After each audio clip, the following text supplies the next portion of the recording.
I will start in a bit. I'm gonna grab my cup of coffee and then let me make sure I turn the music back on.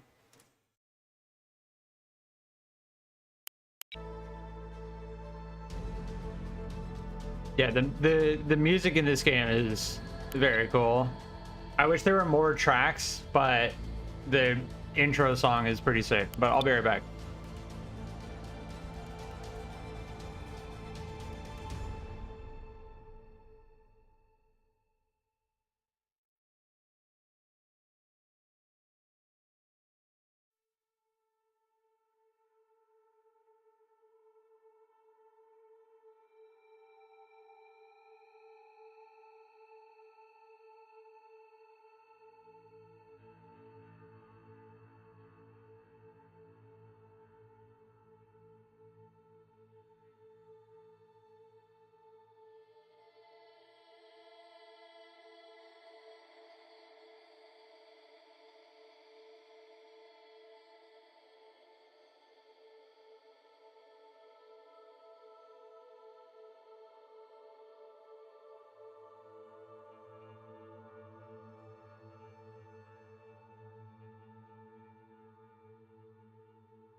All right, let's do it. Yeah, I got my cup of coffee.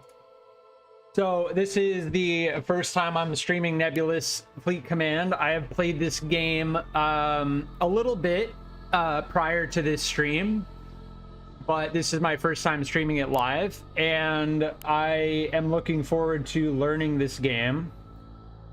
I've read a lot about it, and I've seen quite a few videos demonstrating multiple elements of the game, and it looks very interesting. So I did the first tutorial, but I'm gonna do it again because I did it 3 days ago and I've already forgotten. So we're gonna start from the top and go through. We're gonna go through the tutorials so I can learn all the traits of this game.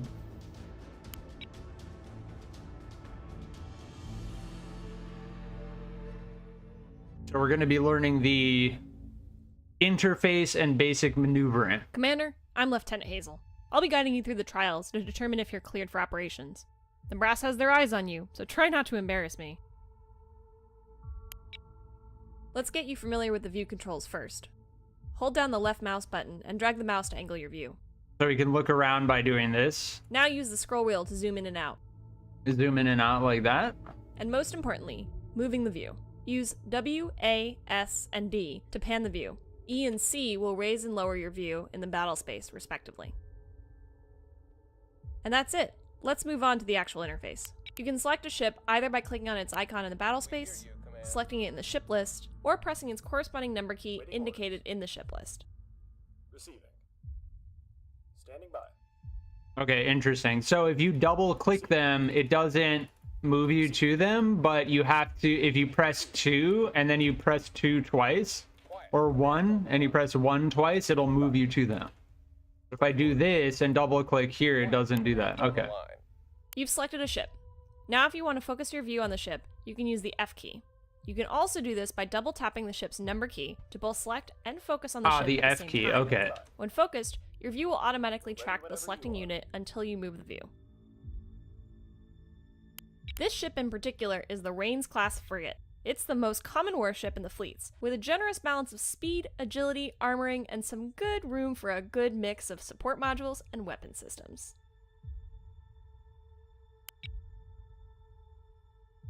You'll also see at the bottom of the screen a readout of the selected ship. This is the ship information bar, and it's a list of the status of modules, weapons, current orders, and the general posture of the warship. This window is the damage control status board, and it'll be one of the most important items when in battle, as it shows the condition of all modules on the ship as a color gradient. Green means functional and undamaged, while red means this heavy looks damage. very overwhelming at Destroyed first. module or weapon is indicated in gray. There are quite a few things labeled here.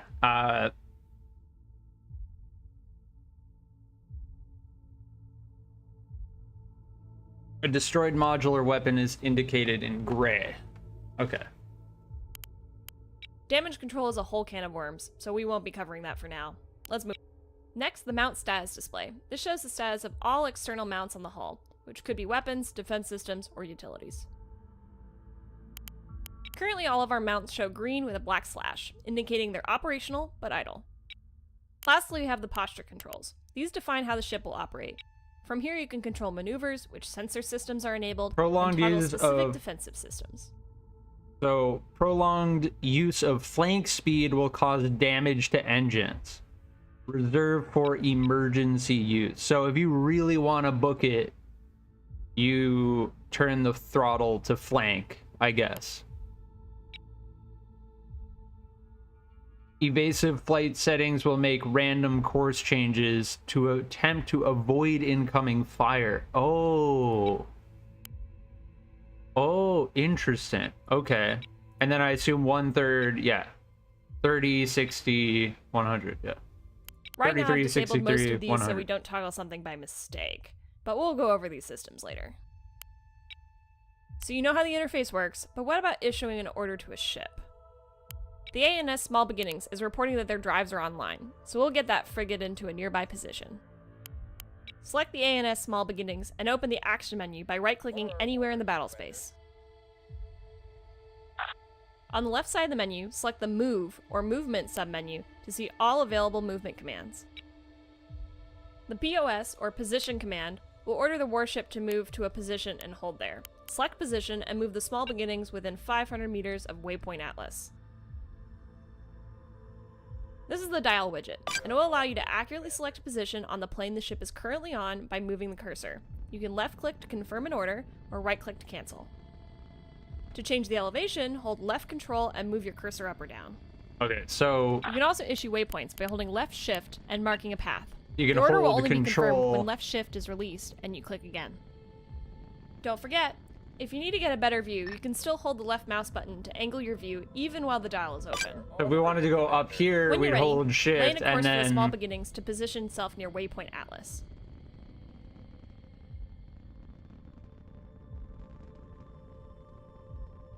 Okay, can I add to the list of commands? So if I go move to position again...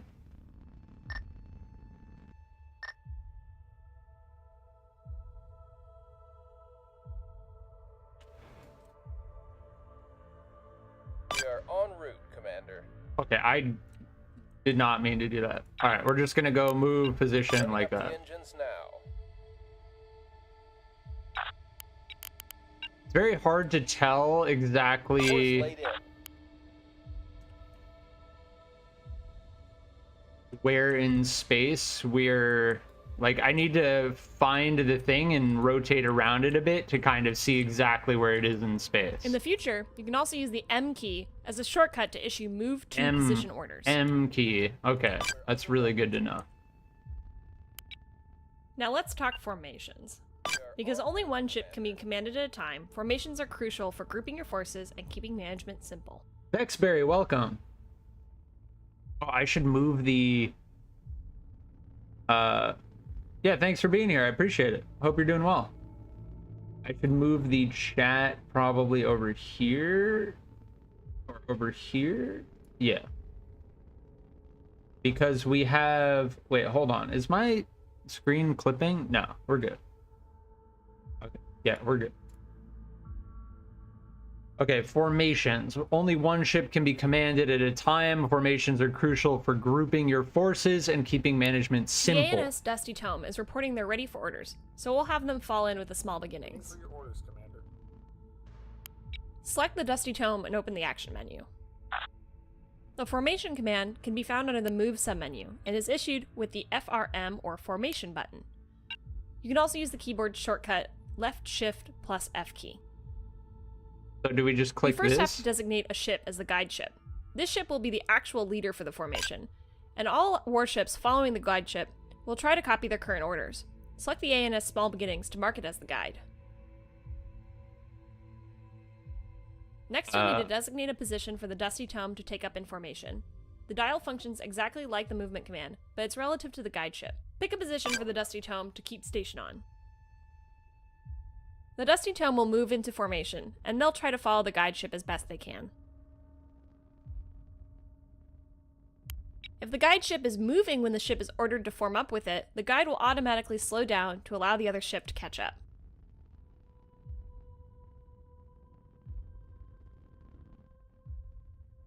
Thank you, I appreciate it, Vexberry.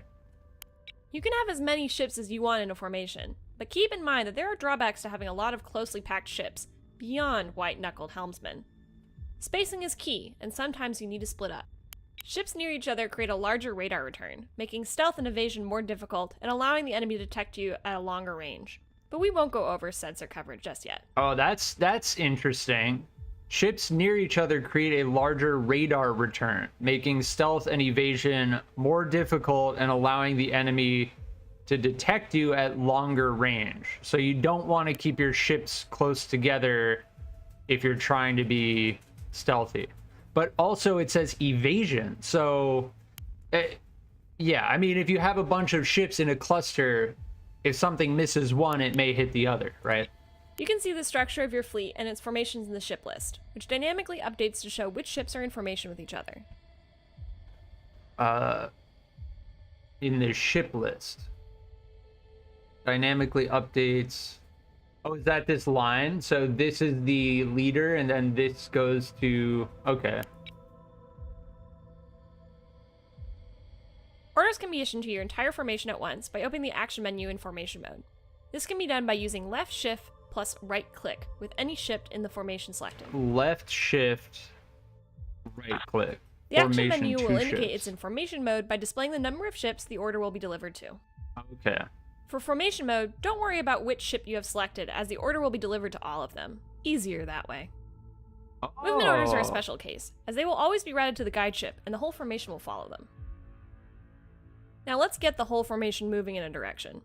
The Drive Course command, found on the Move submenu as the CRS or Course button, will order a ship or formation to travel in a certain direction indefinitely. Select the Drive Course command now. Do not issue the order just yet. When it comes to picking directions in space, you'll use the Sphere widget. It's similar to the Dial widget from before, but allows for choosing directions more uniformly. It can be a little tricky at first, so take your time and get a feel for it. Moving your mouse cursor around will position the target on the surface of the sphere. By holding left control, you will log the direction and be able to change the radius. This is useful for weapons, as you'll see in a later lesson, but for choosing a course, we really only care about direction. Okay. Know that the cursor will remain on one side of the sphere, even if you pan the view. The initial side is determined by where your mouse was relative to the ship when you first opened the widget. Oh yeah, this game looks If you need sweet. to switch the side, hold left control and draw the radius back through the center until it's on the opposite side. Get some practice moving the cursor around now, as selecting a direction or position in 3D space can be very disorienting at first. When you're ready, issue the order to get the formation underway in the given direction. Yeah, I'm starting to understand, like, you have to aim the camera. Like, you don't want to be trying to issue a move command in the opposite direction that you're looking, so you'd want to go like this, and then set a course like this. Turning up the engine. The formation will now drive the course until told to do otherwise. Yeah, that makes Careful sense. not to lose attention and let them get too far. We've had an incident in the past, and I'm not going to fill out more paperwork. Very nice. Lastly, let's break the Dusty Tome back off from the formation. To do so, all you need to do is select the ship and issue a standard movement order to it. That will override its order to keep in formation. Okay, standard move. We can just press M then, right? Moving. Well, congratulations! That completes your first lesson in maneuvering ships in the battle space.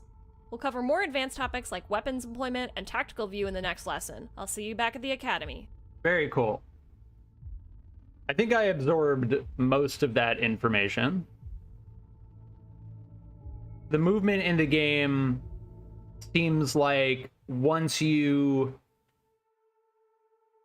come to understand it, at least from what I understand thus far, once I understand all of this stuff, it will become very intuitive. But right now, it's still a little bit overwhelming. But that's why there are the tutorials.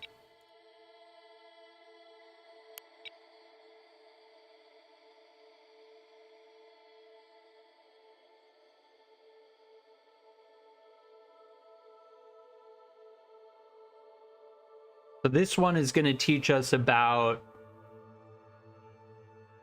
weapons control, weapons employment.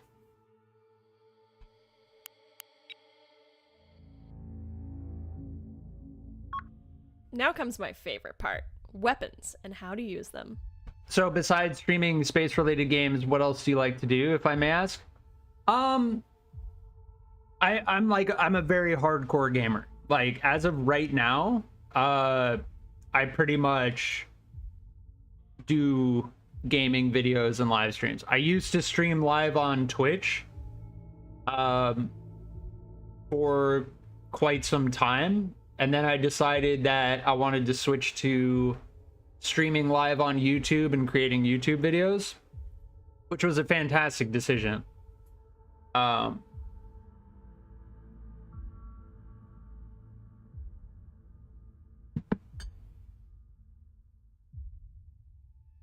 That's pretty much it.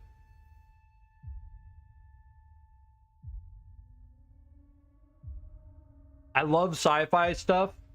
My favorite book is Dune by Frank Herbert.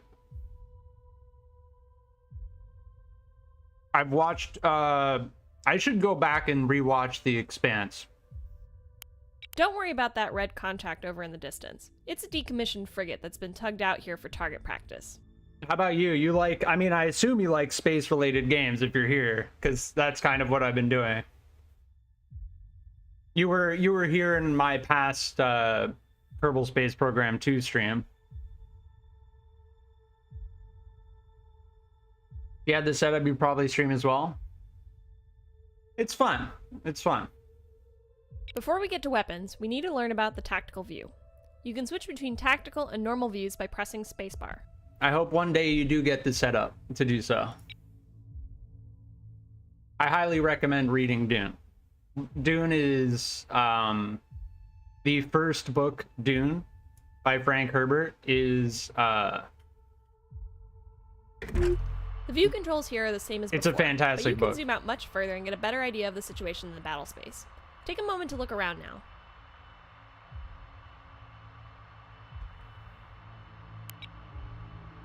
They just came out with a Dune game. The tactical view provides you with a lot of information that you wouldn't be able to get otherwise. It's your primary way of knowing what's happening around you. You'll be using it a lot. This is interesting. So it gives us like a plane on which we can operate. The range plane shows you both elevation of targets and their distance from a given point. When no ships are selected, it sits at the center of the battle space. Select the small beginnings now to see how the plane changes. We're reading you. Take note that the range plane moved to center on that ship. It'll also track with it. All ranges will be indicated relative to your currently selected ship. Notice how the line from the enemy track to the range plane has a slight curve. This is because elevation and range are not directly related, so the contact's distance on the plane must be projected onto a sphere. Oh, I have to reread this. Notice how the line from the enemy track to the range plane has a slight curve.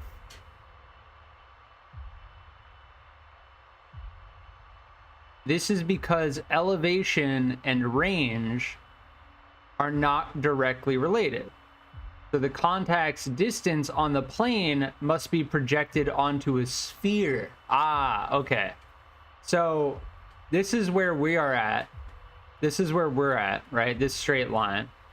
And then we're seeing this angled up like as if it were being projected on a sphere around us. So what I'm confused about is, why isn't this whole thing kind of just a sphere? I guess it would be very difficult to view as a sphere because you wouldn't be able to see clear lines. But that makes sense. Yeah, okay. This layout makes it easy to determine the range of a target by looking at the position of the plane relative to your selected ship's capabilities. See, these things I need to read carefully because these views can be very disorienting if not understood properly initially. So this layout makes it easy to determine the range of a target by looking at its position on the plane relative to your selected ship's capabilities. The dotted lines represent maximum ranges of your ship's systems. Red indicates offensive range, blue is sensor range, and defensive systems are green. Red indicates offensive range, blue is sensor range. See how this is a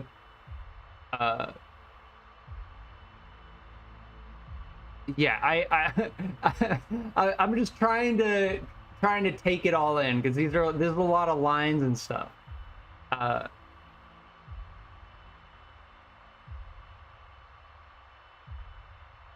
So yes, this circle that we see is always going to be perpendicular to our view.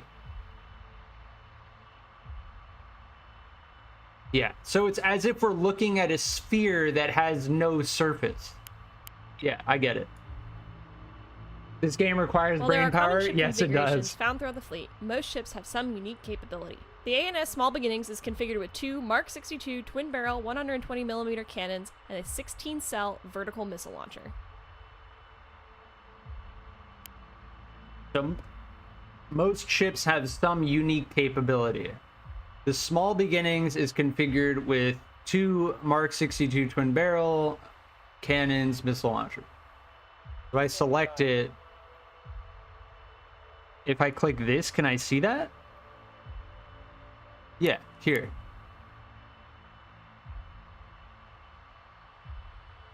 So 2 of these.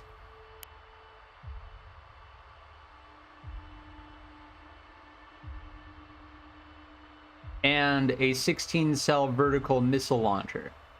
So I'm assuming that's this thing, right? I'm unlocking your weapon systems now, so let's put gunnery to the test with some tried and true naval Jed fire. Kerman has been drafted into the Kerbal Navy. Indeed.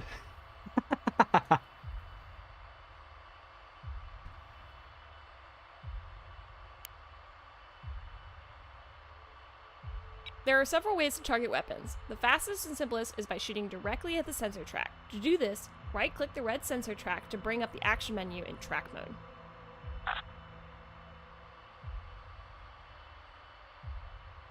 Open the action menu on the enemy track.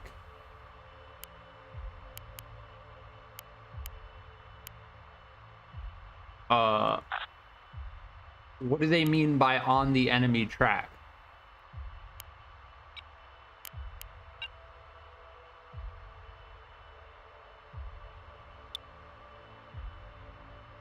Oh, I guess right-click The on action it? menu will Okay, there we indicate go. it is in Yeah. track mode by displaying the targets and track number in the space. Track It will number. automatically open the weapons list if there are any weapons on the ship. The active targeting mode is shown at the top of the list. Oh, Right I now need to we are in track move- mode indicated by TRK. We'll talk about other modes later. Move the... Select yeah, the cannons from the over weapon there. list and light up the target. I think there's like... Yeah, there we go. I hope you feel better, Vexberry. Thanks for hanging out. Yeah, headaches suck, so I hope you feel better. Fire cannons at the target ship. Yeah, we see him. Okay, we're firing our cannons. Yeah, I hope to see you in the future. There they Definitely go. seeing some hits there. Looking good. If the guns can't hit a target, the ship will automatically roll itself to get currently active weapon on angle on the target. This is called unmasking. Unmasking. Okay. Right now you'll notice that our fire is pretty inaccurate. This is because our targeting solution isn't using a fire control lock. The red dot jumping around near the track shows where our sensors think the target is. Okay. Our targeting solution isn't using a fire control lock. Orders. Let's improve our targeting accuracy by locking the target with our bullseye fire control radar, located on the top of the ship. Locking on By locking the target with our bullseye fire control radar. To do this, right-click the track and select the LCK, or lock, at the top of the action menu. You can also use the X key keyboard shortcut. Lock target. Locking target. Notice Okay. the new icon on the target. This indicates that the target is locked on and is providing much better accuracy and increased update rate on the target. Okay. Remember, not all ships have fire control radar, and you'll only be able to get a lock with ships that have them equipped. Right now we are shooting armor-piercing, AP, shells at the target. Armor-piercing is effective on armor plating, but will only deal damage to internal components directly in the shell's path once it punctures the hull. Will only deal damage to internal components directly in the shell's path. Okay. While any damage is a good thing, we can deal even more damage by switching the shell type to high explosive, dealing damage to a wide area in the target's internals. We use high explosive, HE shells, against targets of appropriate size or smaller, or larger targets with heavy armor damage. HE shells cause much less damage to armor, but penetration will explode inside and do damage to all nearby components and personnel. I wonder, is there like a combo AP-HE? To switch to HE shells, 'Cause I think that's first how open tank the action rounds menu work, in right? track mode by right-clicking the track. Like most tank shells are armor piercing, and then once they pierce the armor, they explode.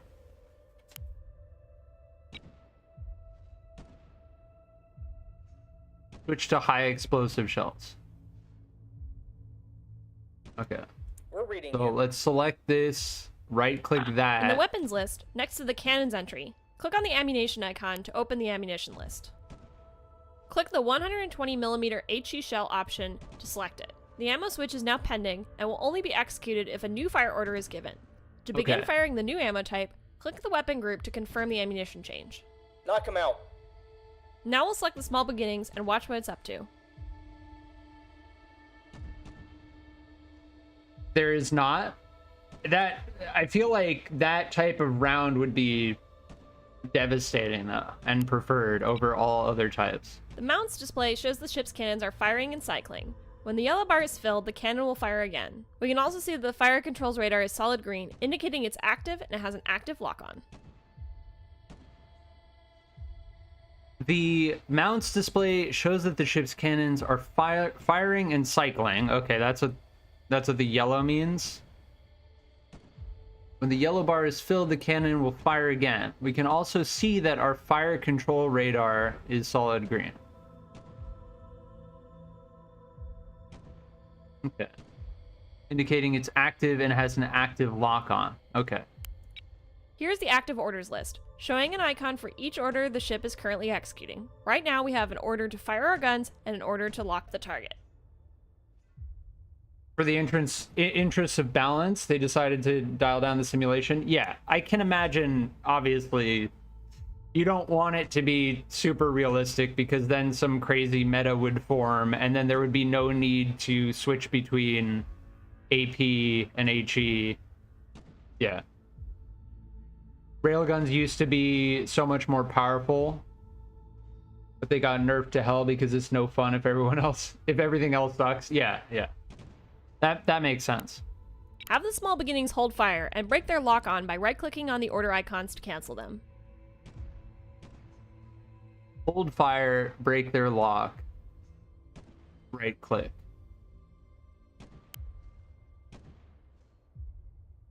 Okay, I right clicked that, so they've stopped firing.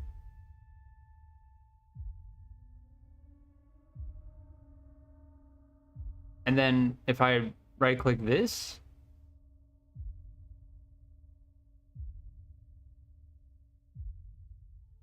okay.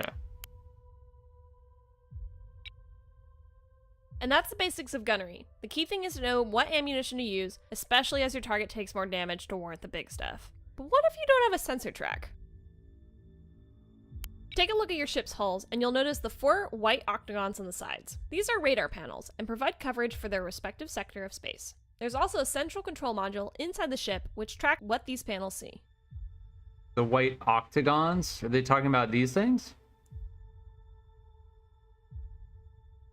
assume so. When panels are damaged or destroyed, you'll lose coverage in that area. Similarly, if the radar controller is destroyed, you'll lose all coverage in all directions. Obviously, fighting blind is not a good thing. Interesting. But that won't put you out of the fight just yet.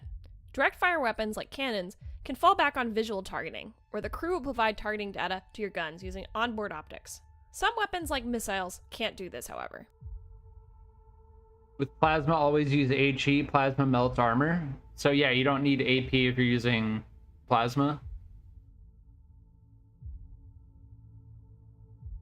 So even if so what it's saying is, even if these panels get destroyed, it won't put you out of the fight. Direct fire weapons like cannons can fall back on visual targeting. I've ordered your crew to disable But missiles radar. can't do that. Take a moment and observe what happens. You don't want the first time you're operating without radar to be the real deal. With sensors disabled, you will now see visual contacts when you have one of your ships selected, and nothing when no ship is selected. Visual contacts are only useful to the ship that actually sees the target, unlike the sensor track, which was shared across all ships. If you don't see anything, you'll need to move within visual range, about 3,200 meters. I've created a marker in the general area for your reference. That won't happen in actual battle.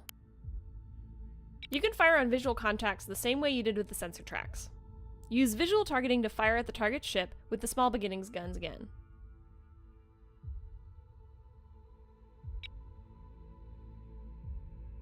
Okay, so shoot at the target with visual targeting.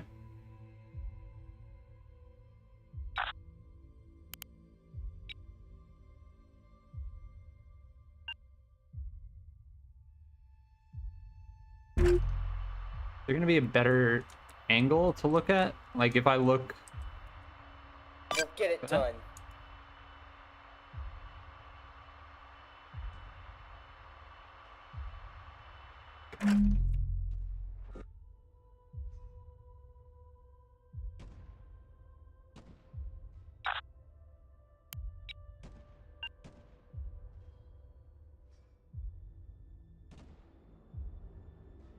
Yeah, we see him.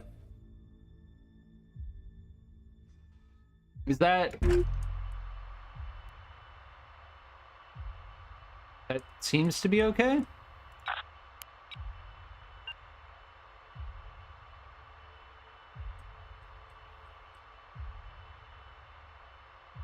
Solution locked in.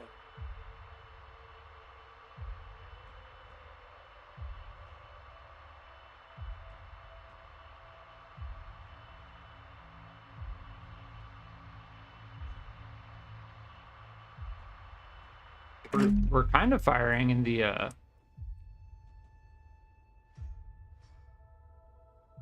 area it says to fire, right? Move ship closer. It has an engine. Okay. Aye, aye, full burn. Should we Reporting. make this? Yeah, Aye, make aye, that guide follow on. that, and then we can Orders. do. If we do shift right click, we can get both of them.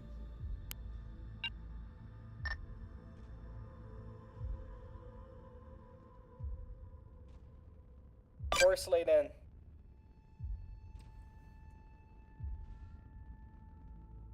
Send traffic. We fire these. Solution locked in.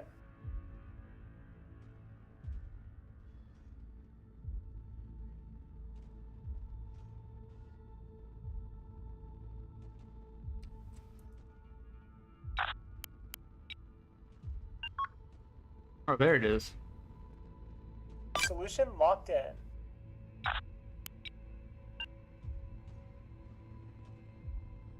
We can't shoot that far. Wait, what? Cannons. We'll get it done.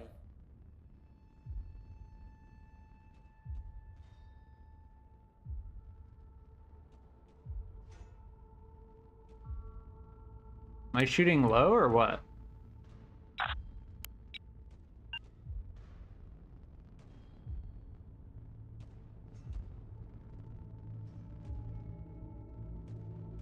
Here. We'll get it done. Reporting.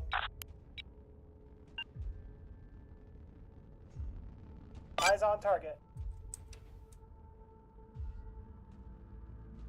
Is it inaccurate because we're moving or what?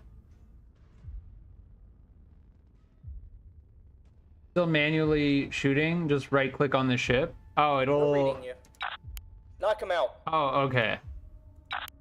We've got him now. Yeah, so it seems like manually In shooting... a situation like this, you can imagine things are not going too well for you, but you'll at least still be a threat, so don't feel too cut up if your sensors go dark. Okay, so it seems like manually aiming is very not good, and you don't want to do that. But if you're within the 3,200 meters, then you can still aim at them even if you're...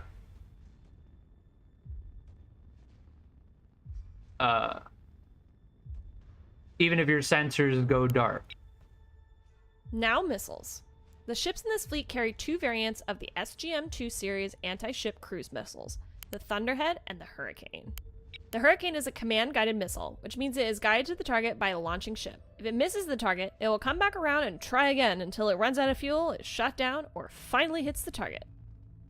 Command-guided missile. So it's guided by the launching ship. Command missiles are very difficult to avoid. The only way to defeat them without destroying the missile itself is by destroying the launching ship or jamming its sensors or communication. Shoot the archer, as we say.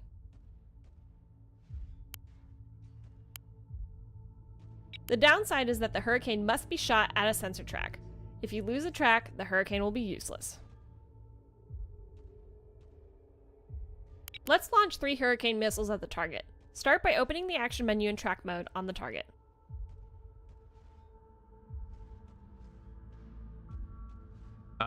Action menu in track mode on the target.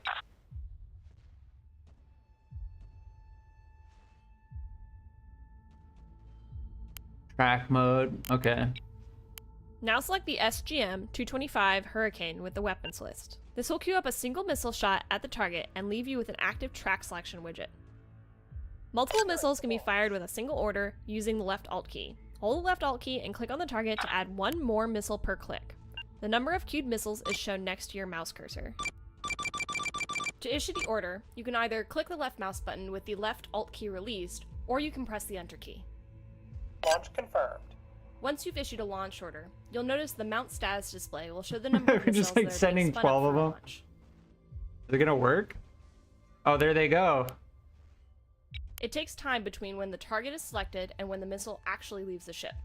This warm-up time is when the weapons control system brings the missile online, checks it for errors, establishes a reference frame for the Oh, IMU, here. Yeah. uploads the target package, and more.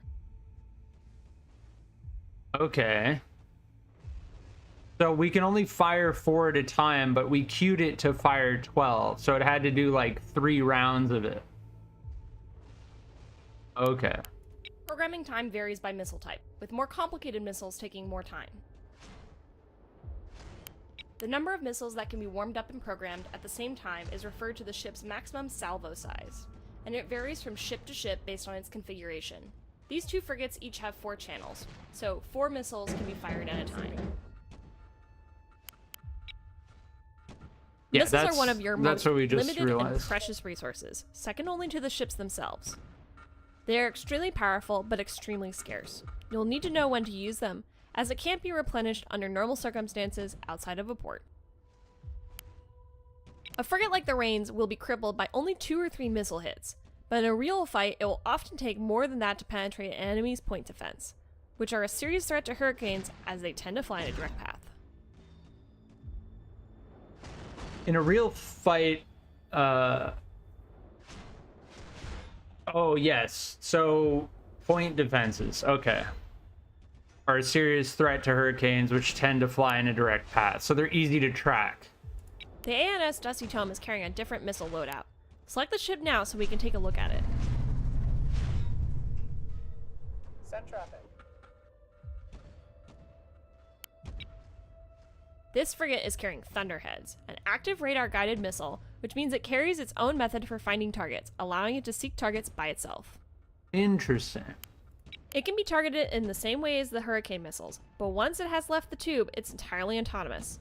When it reaches the end of its path, it will activate its onboard seeker and begin searching for a target.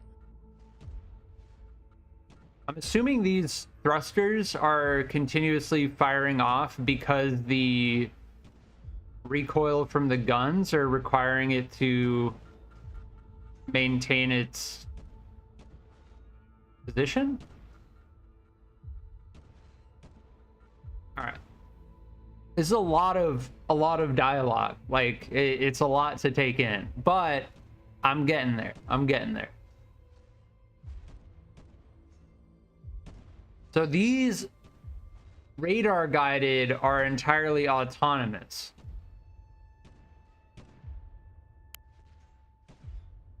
So when it reaches the end of its path, it will activate its onboard seeker and begin searching for a The target. greatest benefit of active missiles is that they can be sent on complex waypoint paths, allowing for multi-angle strikes and even hitting targets behind asteroids. But we'll cover that when you get to your advanced missile trials. For now, let's just fire 3 Thunderhead missiles at the target as we did before with the Hurricanes.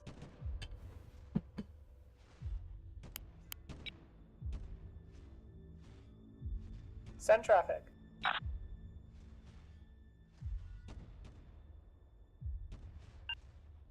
Solution locked in.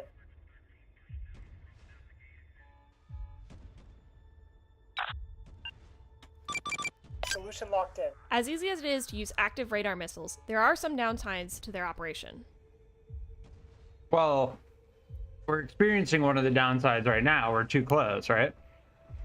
But we're still hitting it. First is that the missile must find a target within the cone of its seeker in order to track and kill it. This makes evasive maneuvers such as course changes an easy way to defeat active missiles fired at long range, especially against fast-moving targets.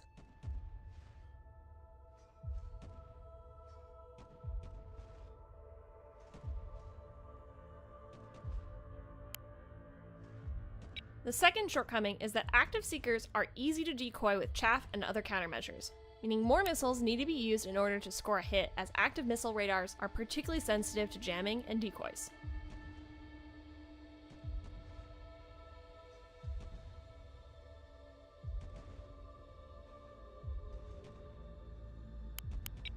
Yeah, missiles seem to have a lot of counters in the game.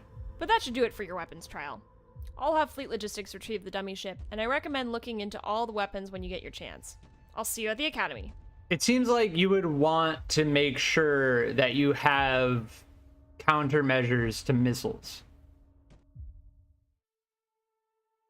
Now, I don't know if there's like there's probably not something in the game that's just a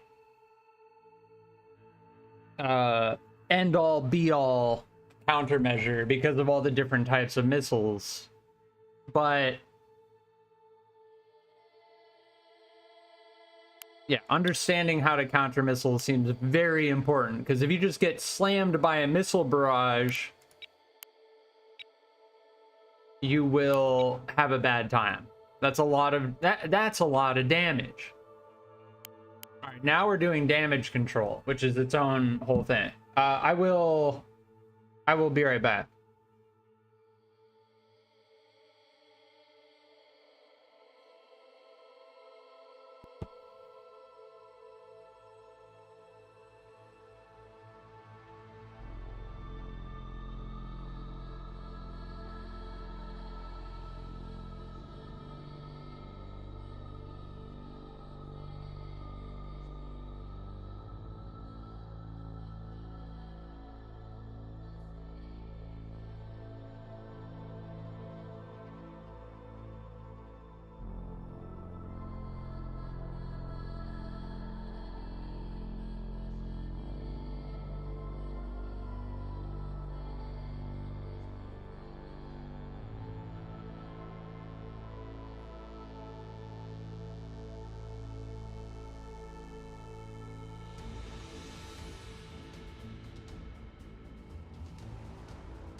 Alright, I'm back. Yeah, I'm liking these tutorials. They're very informative. Alright, ready for something really nerve-wracking? For as long as you're out here in space, it's inevitable that you're going to take a few hits over the course of your career. In reality, the odds of us coming out unscathed of an engagement are exceedingly low. If you want to stay fit and combat effective, you're going to need to learn how to repair damage. Let's begin. To start, select the A and S Small Beginnings. I've had my boys set up some simulated scenarios for us to cover. Just stay cool. You'll start seeing some damage come up. For the purpose of this training exercise, I've just simulated damage in 3 of the Small Beginnings subsystems: Mount 1, the main radar controller, and the Combat Information Center. In the ship list, you'll notice a number of new icons have appeared. The orange number indicates the number of damaged components with active debuffs, which affects the performance of those damaged components. If there's a fire, it will be indicated here. Obviously, a fire in an enclosed space is a serious threat to ship survival. It'll slowly damage the ship over time, and it'll also slow down the working speed of damage control teams.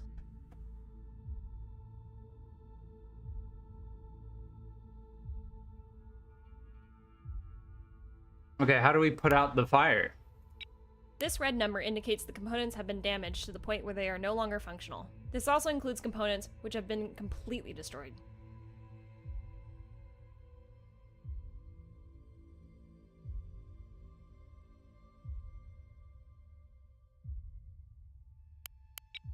The red chevrons indicate the ship's command system are not operational, meaning they are no longer receiving any orders. Open the action menu to see what it looks like.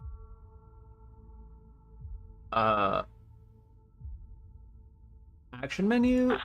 The text at the center of the action menu will display "Not Receiving" when a ship can't receive orders. This is because the CIC, or Combat Information Center, has taken critical damage. Oh, I was wondering what that You may acronym have was. warships with backup command systems that allow maneuvering orders to be carried out while the CIC is disabled.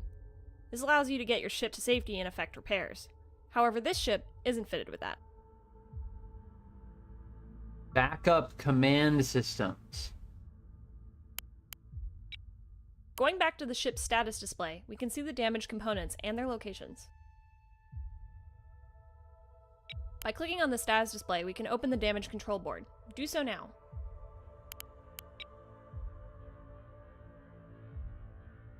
Okay, The damage so control board will show all of the components installed on the ship and their current status. You can use the filter buttons at the top to suppress things that you don't want to see. We're back on calls.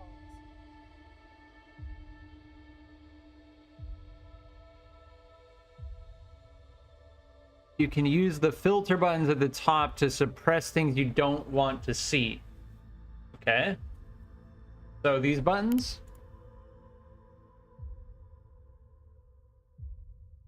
Okay. Your damage control officer will automatically prioritize repairs based on how important a component is. For example, your reactor and CIC are going to be priority 1, as they're critical to the operation of the ship. If you have your own priorities, you can click on one of the items on the board to prioritize it manually. Prioritized items are highlighted in blue. Keep in mind that changing priorities frequently can cause teams to move around a lot, which wastes valuable time that could be used for repairs. Okay, so it takes time from them to move from one item to another. Damage control teams are stationed in a DC locker and will move from there when damage is taken. It'll take time for repairs to start, as the teams need to get themselves and their tools to the casualty. You can see the progress of the damage control teams by the gauge filling up on their token. Hazards like fires are their first priority before they'll begin repairing actual damage, as these can deal damage over time. The important thing to remember is that once a component has taken damage below 90%, it can never be fully repaired back to 100%. Maximum repair is 10% more than the lowest integrity level the component had at the time of repairs. Okay, so you can never repair something back to 100% if it gets 10% of its HP removed. Maximum repair is 10% more than the lowest integrity level. Okay. We'll let your teams work before we continue. Let's do 2 more drills. The first is a component restoration exercise. The CIC is now destroyed, with the integrity at 0%. Repair teams won't begin repairs to get it operational again, without you explicitly telling them to do so. You'll need to get it repaired. In the damage control board, find the CIC and use left shift plus left click to order your repair teams to start working on it. Once it's repaired, the ship will be able to receive orders again. Okay, left shift, left click. Okay, there we go. Shift click to restore. There we go.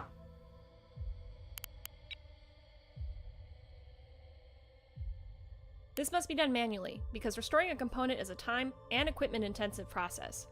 The equipment to do so is stored in the DC locker, and each locker only holds enough materials for 1 or 2 restorations. Okay, so they're expendable. Or not expendable, but they have limited uses. Yeah. Although the CIC is disabled and this ship can't receive orders to move or fire, you will always be able to prioritize damage control to attempt repairs. But this means that your repair teams are extremely vulnerable. They're moving into parts of the ship that are actively taking enemy fire and could very well be killed. If all the personnel on a team are killed in action, you'll lose the team completely. If you run out of repair teams, you won't be able to repair at all. You can't replenish teams outside of a port, so keep that in mind. We'll wait for your teams to finish their... Alright. I'm starting to get it. Channels open. Now that the CIC is restored, the Small Beginnings is ready to receive orders again. After the teams reboot all of the computers, that is. Yeah, the CIC seems like the most important thing on the ship. Because if you can't give it orders, then nothing else matters, right? Lastly, we'll do something a little dangerous, a catastrophic scenario. Most component damage is localized, and will only affect the part of the ship where the damage was received. On the other hand, catastrophic scenarios are situations which, left unchecked, will eventually take the whole ship down. These situations include reactor overloads, magazine explosions, and fuel line fires, just to name a few. Your repair teams will automatically move to prevent catastrophic damage, so there's not much you can do except watch. Just get a feel for what it will look like. Your damage control officer will always prioritize repairs for a situation like this. The ship's survival always comes first. Reactor overload? So is that a timer for the reactor Notice the overload? flashing warning icon in the ship's list. Below the icon is an estimated countdown before the situation gets out of control. If you don't know what's wrong, you can hover over the warning icon to see a tooltip. Yeah, I think here, yeah, reactor overload. Out of all of the catastrophic damage you might see, reactor overloads are the most deadly. Your teams know how to work with a damaged reactor, but fires and other hazards can make it a nearly impossible task to complete. Should the reactor go critical, you'll see a reactor bloom with a blast radius of about 1.5 kilometers. Standard doctrine states to move all of the friendly warships out of the danger radius of a ship with an impending reactor overload. Be careful around enemy wrecks as well. Your weapons could have damaged the reactor housings, and you'll get little to no warning before they go off. But Commander, that's it for your damage control trials. Just keep an eye on your teams and be smart about their movements, and you'll come out just fine. Remember, the ship's survival always comes first. So it seems like you always want to be at least 1.5 kilometers away from any other ship, just in case its reactor overloads.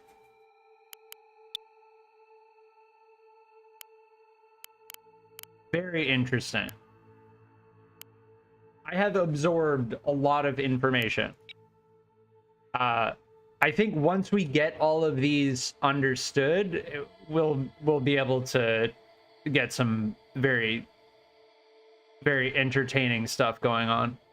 But from what I've seen of this game, you really need to understand this stuff before you get into battles. Otherwise,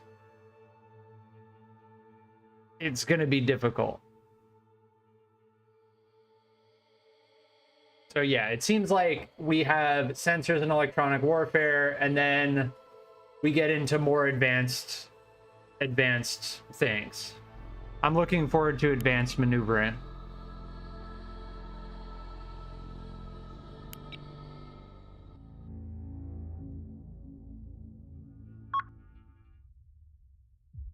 It's critical for you to understand your sensors and the things that affect them, as they act as your eyes in the battle space. After all, you can't shoot what you can't see.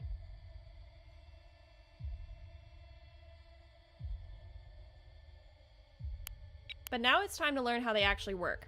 How to evade detection while spotting the enemy, and how to fool your opponent is absolutely paramount to a successful engagement. Select the ANS Small Beginnings.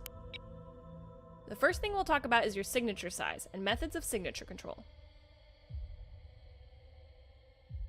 Active sensors like radar detect enemy ships by bouncing radio waves off of them. The physical size of your ship, combined with the angle of surface and the cross-sectional area from the viewing angle, affect the size of the return energy. In other words, the same ship will appear on sensors at a longer range if its broadside is facing the enemy versus being bow on.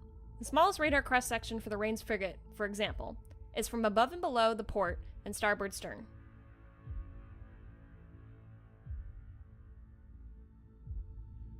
So the smaller your cross-section, depending on where the scanner came in from, like this, the less likely you are to be detected.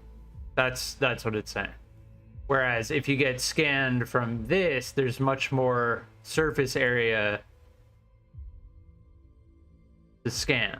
Okay, that's very interesting. You can see the size of your signature by hovering over the signature summary on the ship information bar.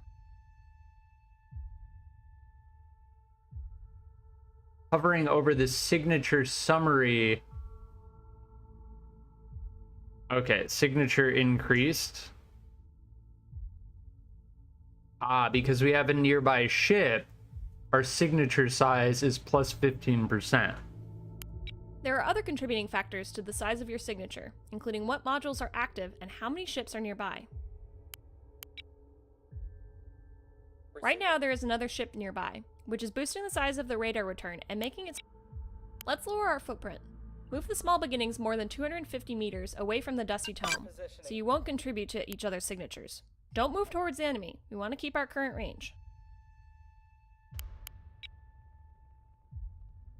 Receiving. Can I move this one in the other direction? We're on. If Make you it go hover over the faster? signature summary with your mouse, you will see the nearby ships modifier is gone, reducing our overall footprint. Nice. It's good, but we'll need to do better if we want to hide ourselves from the enemy. On the ship list, the yellow icon indicates that the ship is spotted by the enemy sensors and is being tracked. Similarly, we have a good set of tools to reduce our radar footprint even further. Let's see what we can do. This switch will toggle our radar systems off, greatly reducing our footprint. This switch disables our communication suites, which can provide a modest reduction in our signature size. What is Rec V? Receiving or emitting? Okay. Controls the radiating state of the ship's communication suite. Disabling transmission will reduce signature, making this ship harder to detect. It will still be able to receive the common sensor picture from friendly ships, but cannot contribute to it. Okay. Go ahead and turn off both of these now. Yeah, we have reduced signature size now.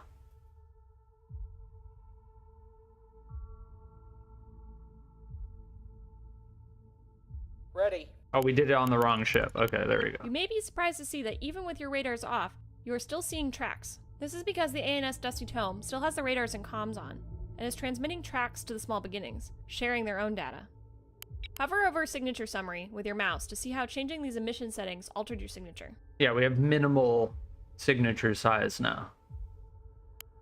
If you didn't move too close to the enemy, you'll notice that the yellow icon indicating the ship is being tracked has disappeared.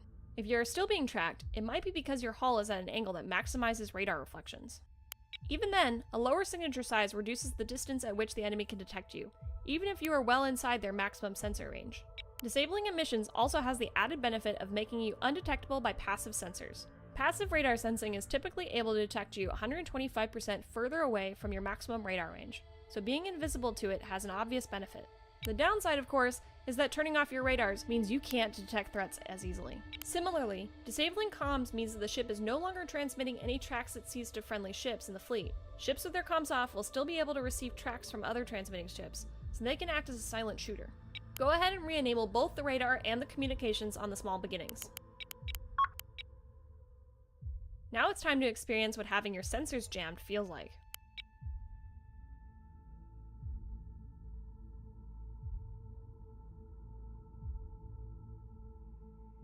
Looks like Confusing, jammed. right? Oh, now we have like a bunch of... Okay. The enemy jammer is saturating our radar Man, with this is a radio lot, waves, but making it difficult for I'm our getting systems there. to find legitimate contacts. This noise of contacts is what we are seeing, instead of the real radar picture. Okay. Now we don't even see, we still see this one, but we just have like a circle with a J for the other ship. Notice that we lost track of the ship in front of us, but the one on the right is still clear as day. This is because jamming only affects the area around the direction that is being jammed. Keep this in mind when you're trying to use jamming to protect your own ships. Okay, interesting. We do have a tool available that can be used in a pinch, the burn-through sweep. Not all radar modules have this, but allows for a short, high-powered sweep in all directions. To execute the burn-through sweep, open the action menu and select the BRN or burn-through command on the top. Then, as quickly as you can, attempt to lock the target. You can use the X key for the lock-on shortcut.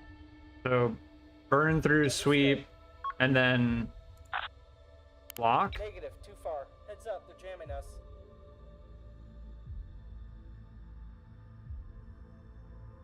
X key to lock on shortcut? We can't shoot that far. That is way out of our range. That is way out of our range. What? Aye, aye. Like that? Burn-through sweeps will show a unique icon for detected targets, making it easier to spot the target through the noise.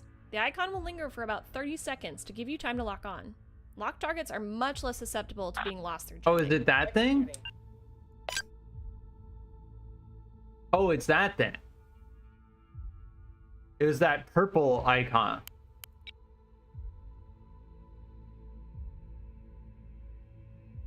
Burn through sweep. Our sensors That's are it. going Most of the haywire. time you'll be able to maintain a fire control lock in spite of jamming. But keep in mind that jamming power stacks, so a fleet with enough jammers active at the same time will break any lock. So jamming power stacks. Interesting. Because burn-through sweeps use a much higher power output, they also have the added benefit of being able to spot smaller, weaker contacts at a greater range. This is useful for finding small scout ships or approaching missiles. Burn through sweeps use a much higher output. Smaller, weaker contact. So it's like an impulse, I guess. The downside is that the higher power output runs the risk of causing damage to the amplifiers every time you use it, so be careful not to burn out your radars. Okay. Your other option for burning through jamming is simply to get closer to the enemy, brute forcing your way in. Just try not to get sunk in the process. Jamming the enemy ourselves can be as easy as right-clicking their track and selecting our jammers with the EW weapons menu. However, these targets are far enough apart that they won't both be covered by the cone centered on only one of them. The ANS Dusty Tome is carrying a blanket radar jammer. We'll use that to jam both targets by catching them both in the jammer's cone of effect by targeting a position between both contacts. You can target a weapon on a position in space by opening the action menu by right-clicking in open space instead of on a track, and use the sphere widget to target a position between the two contacts. Remember to use the tactical view, as it will give you precise bearings for positional targeting. When in the tactical view, you'll see each track's position projected onto the sphere of the widget. To blind both of them, aim for a point between those two projected positions. Okay, when in tactical view, you'll see each track's position projected onto the sphere of the widget. Remember that you can change the radius of the widget by holding left control and drawing the radius in or out. Okay, jam both targets with the ANS Dusty Tome. Awaiting orders, Commander.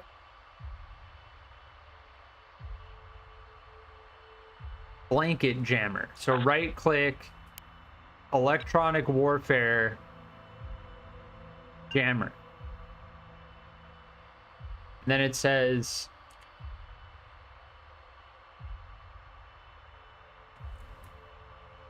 change the radius. Is that how we want to do it? Like that? Buzzers are online, Commander.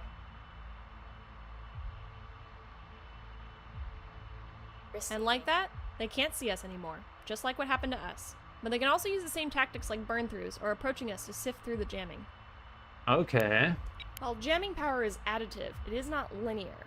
The more jamming signals that are present in an area, the more they begin to create destructive interference and cancel each other out. Think of it like diminishing returns. Okay.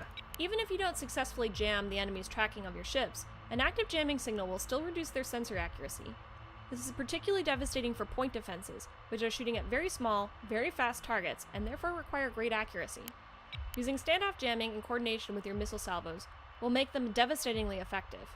Let's fire off the missile salvo at the enemy ship ahead, and see how their defenses react with your jammer active. Okay, we need to fire off missile salvo. Watch how erratically the enemy defenses are firing. Point defense requires pinpoint precision, which your jamming is preventing by flooding their sensors with far too many false contacts.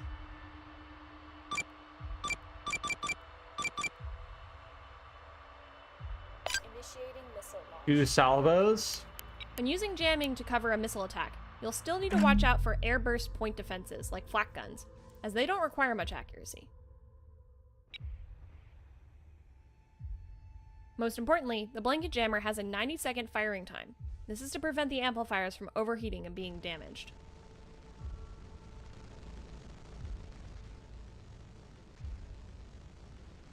However, there are times where you absolutely have to be able to use the system, or you'll lose the ship. In that case, you might not care whether the module destroys itself. Okay, all of our missiles just got destroyed. This is what Battle Short is for. Select the ANS Dusty Tome if it isn't already. This is the toggle for the Battle Short mode. When this is on, all equipment safeties are disabled, and the equipment will continue to run until it destroys itself.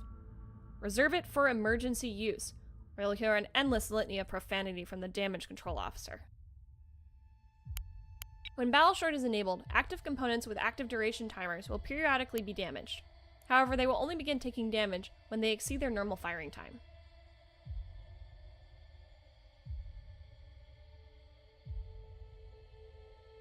Okay, so this is like overdrive mode.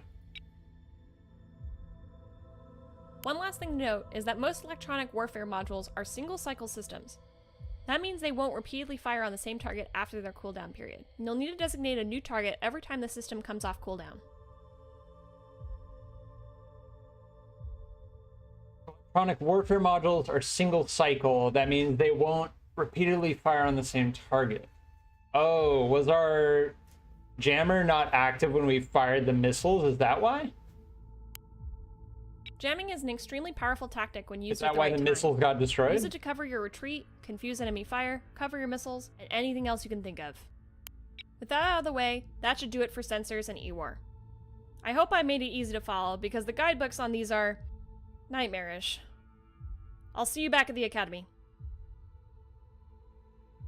That was pretty straightforward. Now I kind of know how to use the jammer, the cone. So yeah, it's gonna be interesting to see how did they get damage dealt. If we didn't wait, what? Did this thing deal damage to itself? What happened?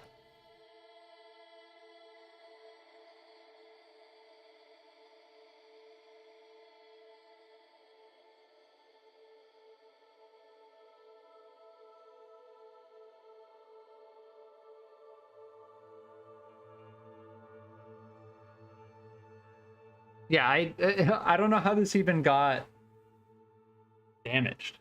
Weird.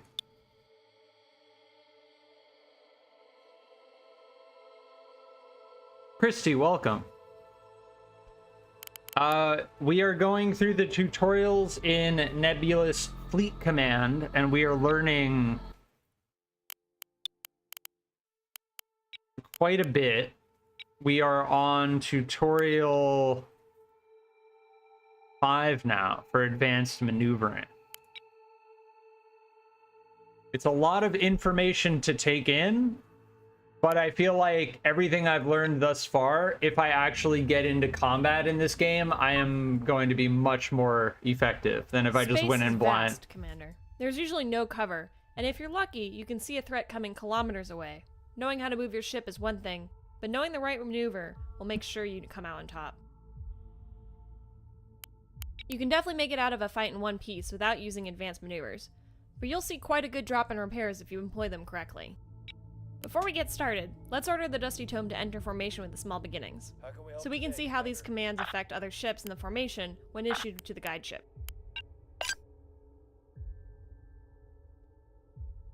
Calling in. Now let's try our first new command. Select the ANS Dusty Tome and open the action menu. All of the commands we'll learn about in this lesson can be found under the Move submenu. The ALD, or Assume Lead command, will cause the formation that this ship is in to restructure itself with the selected ship as the new guide ship. Issue this order now. You know the drill. It's not uncommon for the guide of the formation to come under fire first, as it's usually the most important ship, making it a prime target. Should it become Ah. disabled, its escorts will hold position around it. Interesting. Sometimes you want them to hold the line, but there's other times that you need to sacrifice that disabled ship to save the others. When you have a large formation, the Assume Lead command will save you precious time reorganizing the formation around a new ship that can lead the survivors to safety. It's a lifesaver. Since the Dusty Tome is the guide now, let's keep it selected and start covering the rest of the orders. Open the action menu and the Move submenu. We'll first cover the ORB, or Orbit command. This command is useful for keeping your ships moving continuously around a target without having to make hard direction changes constantly. Select it now, but don't issue the order yet. This is a two-stage command, just like the formations.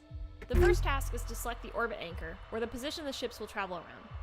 Let's set our anchor near the enemy target. Once you have selected the orbit anchor, we'll determine the radius and the angle of the orbit. Notice that Oh, when you nice. I change can the angle of the see. sphere widget, a dotted line now appears. The dotted line denotes the actual path that the ships will follow. The arrow near your cursor denotes the direction that they will fall along the path. This is determined by the side of the sphere your cursor is on relative to your ship. Go ahead and issue the order now. Make sure there are no obstacles in the path.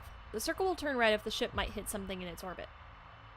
Okay, interesting. So I'm looking at the plane below this right here.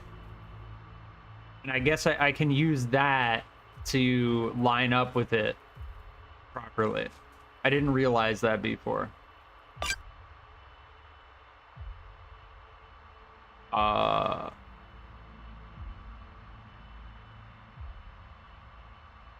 Anchored within 1 kilometer, so we hold control to 1,000 meters and then orbit like Aye, that. aye. If you want, you can open fire on the target you're orbiting to see how your guns will behave. Beginning the attack. Orders. The real utility of the orbit command is that it keeps your ships moving while keeping a side facing the target on the inside, allowing most weapons a good angle at the target. It keeps your ships moving while keeping a side facing the target on the inside, allowing most weapons a good angle on the target.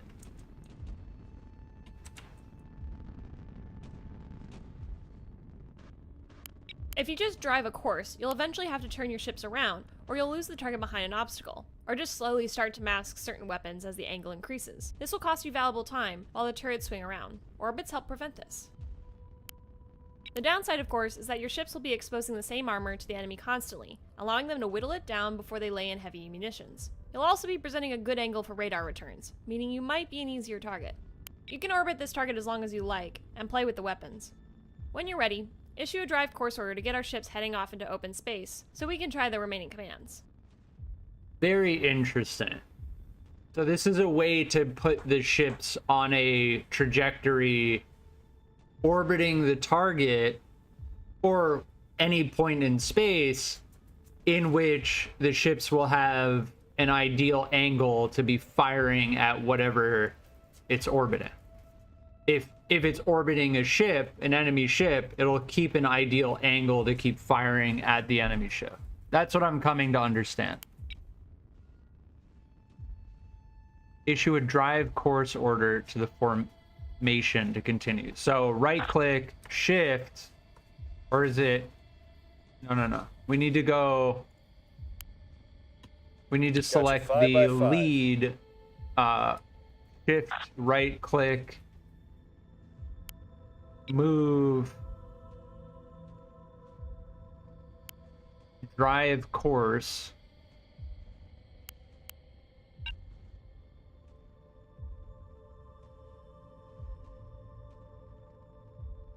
Control to bring it back.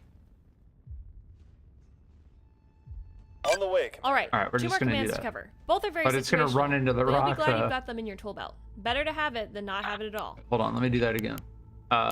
Drive course. Do that. Oh, I understand what we're doing. Okay.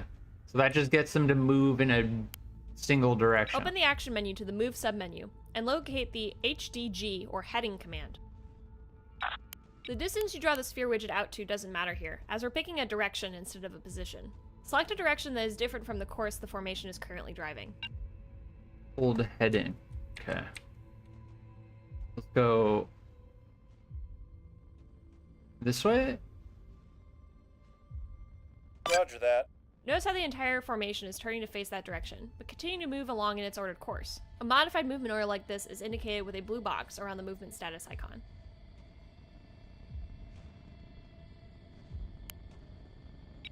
Normally your ships will turn into any course they are following, as this allows them to use their main engines and provides the best acceleration. Ah, okay.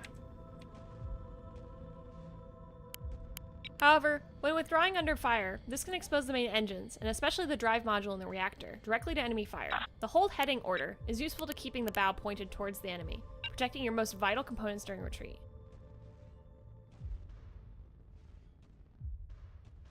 Aye, aye. To cancel a hold heading, as well as the next command we'll talk about, use the CLR or clear command under the Move submenu. Clear the heading hold now. Cancel the hold heading under the Move submenu. Clear. The last command we'll cover is the ROL or roll command. We'll do this for the ANS small beginnings this time. Select the ship and select the order now. Ready. Roll ship. The roll command will allow you to select a new direction for the ship to use as its up direction. Executing. Move the mouse around the widget and click the left mouse button to select a new up direction. Ordering a ship to roll may seem trivial, but like I've said, your radar panels may get taken out by enemy fire. If this is a scout or a spotting ship and it needs to provide targeting data right now, rolling the ship over to expose the functioning panels may be necessary. Okay. So it's Aye. up direction. So I assume the up direction is whatever direction the text on the side of it is? Yeah, okay.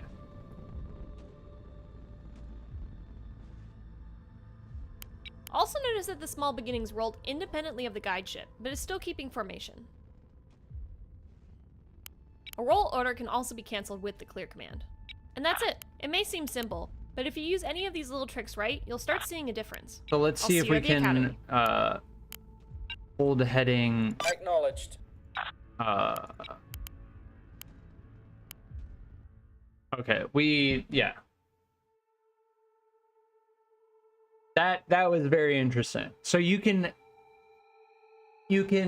go in a direction and then have your ship face in any direction you want while it continues moving in that direction.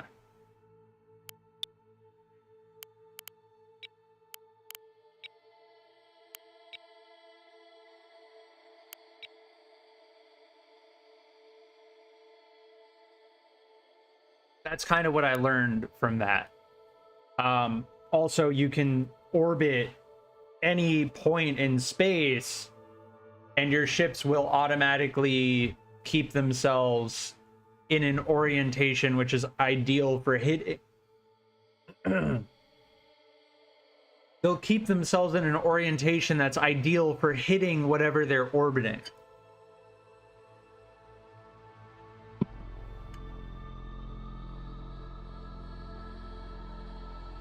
All right, I'll be right back.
All right, I'm back. I decided to make another cup of coffee. All right, we're doing advanced missile tactics now.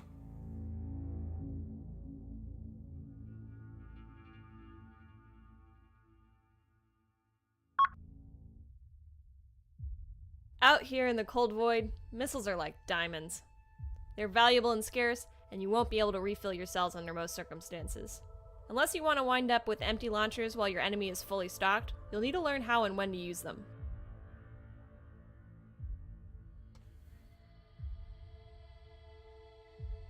Yeah, I'm looking forward to actually getting into a fight against a CPU one-on-one. Ooh, we have 3 ships now.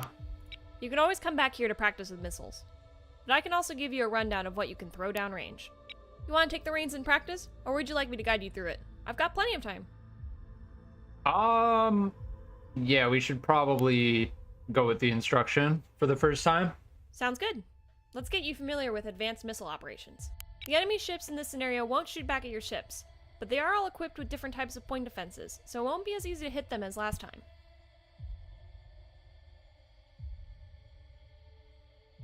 They're all equipped with different types of point defenses. There are 5 enemy ships in the battle space, but we can only see 3 of them right now. I've disabled your drives for this, as you'll get the most training out of your current position. No cheating and all that. We'll start by firing 2 command-guided missiles, the Hurricanes, from the ANS Small Beginnings at the group of 2 ships directly ahead of us. Go ahead, Command. This is the same as during the weapons trial, except now we're going to test the target's defensive capabilities. As a side note, you can track all missiles with your camera by selecting them, or just hover over them with your mouse and hitting the F key. Track all missiles with your camera by selecting them, or just hovering over them with your mouse and hitting the F key. Not sure what they mean by that.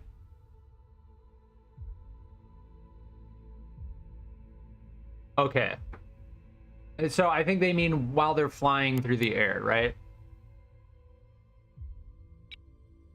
Don't worry if the missiles get shot because we down can on their way in. do Targets that. have their point defenses on the If ventral we press side of the F, ships. we And since we're below the focus. targets, we're at a disadvantage. Yeah. Okay, I know what they mean.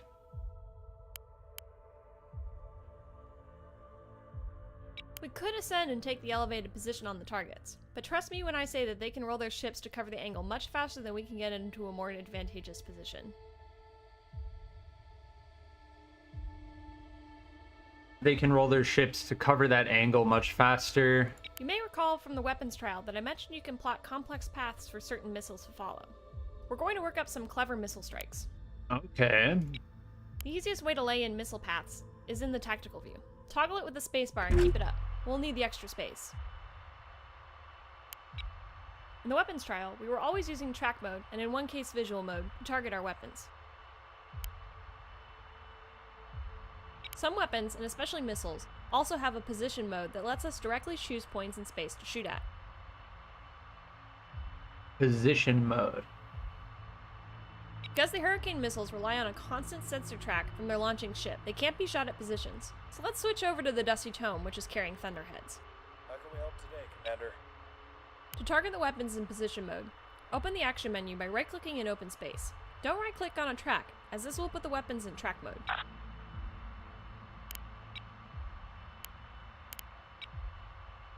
Open the weapons list by clicking the Weps or Weapons button on the right side of the action menu.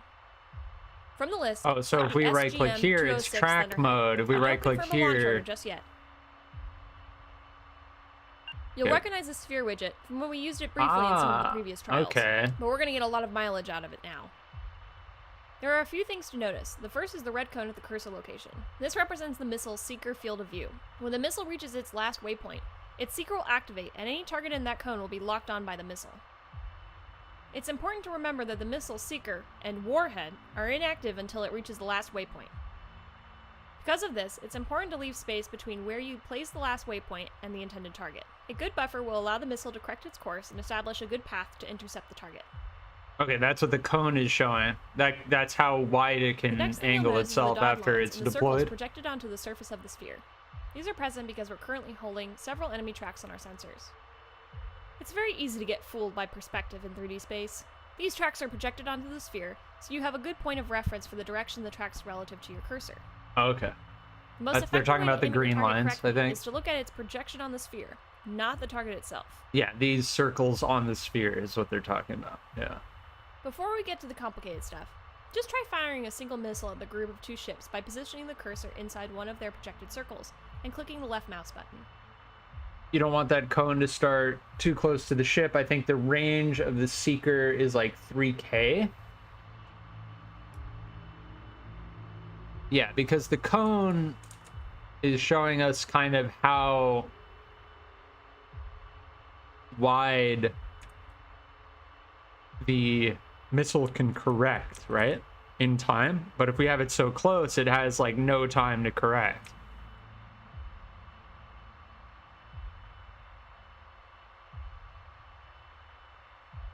So I'll just kind of do it in between both of them and hope it hits one of them. Missile out. Unless you're extremely lucky, this missile will likely be shot down on its way in. Point defenses are no joke.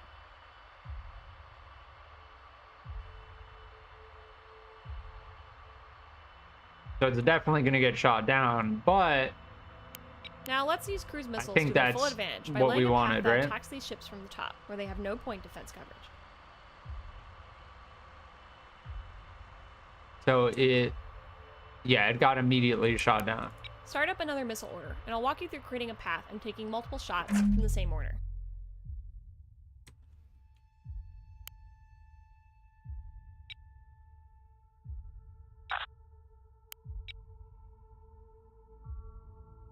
What do they want me to do now? We're going to arrange a top-down attack using Thunderhead missiles. Remember to be in the tactical view to get the most information and see the projected lines. Okay. In order to help you out for this one, I'll place markers for the waypoints we'll use. Place waypoints just how you would with ships. Position the cursor in the vicinity of waypoint 1, and hold the left shift key while clicking the left mouse button to add the waypoint. Don't worry about being exact, anywhere in the vicinity will work. Okay. Waypoint 1, click. Now do the same for waypoint 2. If you find it helpful, you can lay in your own path to reach the elevation we need to land a good hit.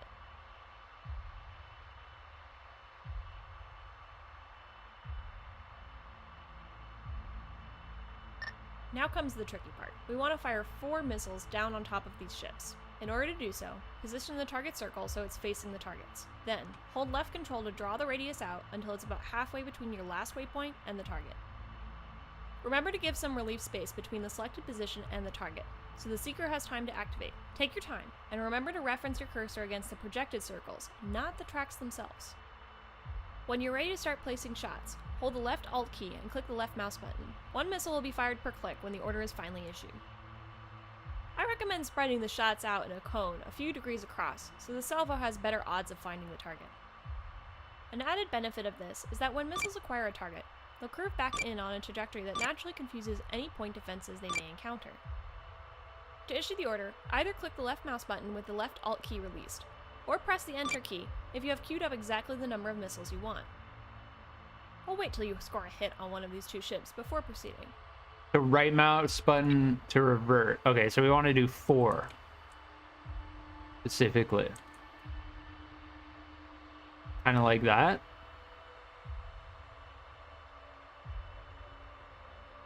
And then left mouse button to confirm. Sending it.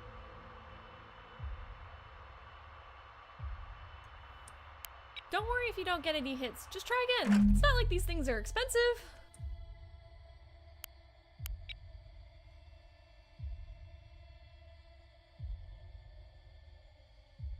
All right, so these are going to follow the path we set up until this point, and then they're going to deploy and then lock on to the ships. I guess we did do 5.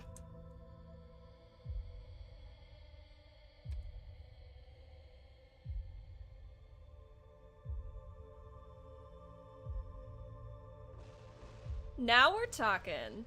Oh, nice. It like didn't fire off in time. It like kind of tried to fire, but then it didn't. Very cool. Attacking ships from top and bottom limits the number of mounts that can defend against the attack. Indeed. It also has the added benefit of increasing the surface area of the vital internal components which are exposed to your fire, meaning more damage is more likely to be done once the missile connects.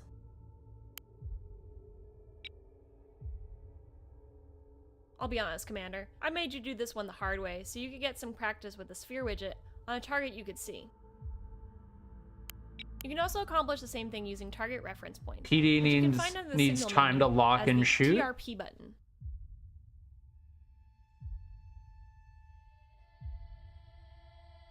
Your point defense. You broke the CIC from the cloud. Nice. You can also accomplish the same thing using target reference points, which you can find under signal, under the signal menu as the TRP button.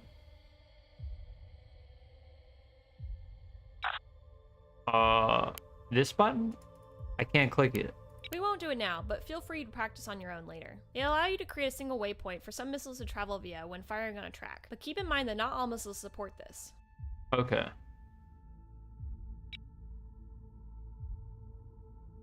Let's move on to another type of missile. The A&S Fatal Spell is carrying a few SGM-233 Gale semi-active guided missiles. Semi-active missiles have a passive seeker and require an illuminator to home in on a target. Think of this like a radar flashlight. The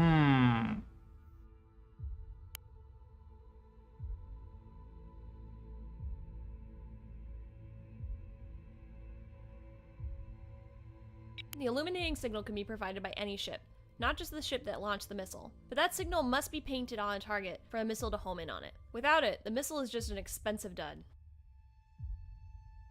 So these rely on an illuminator. The benefit of semi-active missiles is that they are significantly harder to jam or decoy, because a ship can output much more energy than a missile can. Illuminators can be found in the action menu under the EW weapon list on the right-hand side. Illuminate a target.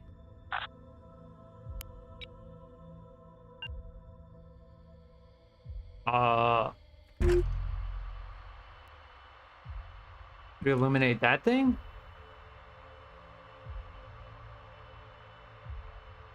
Roger that. Your illuminator has a 90-second firing time before it turns off so the amplifiers can cool down. You can see its cone of effect in the tactical view. Ah, okay. Before it cools down, fire 4 Gale missiles at the target you have illuminated. Gale missiles.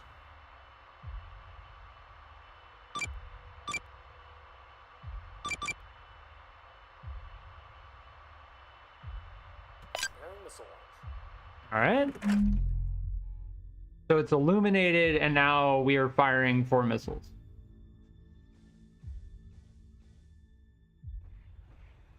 Hover over them.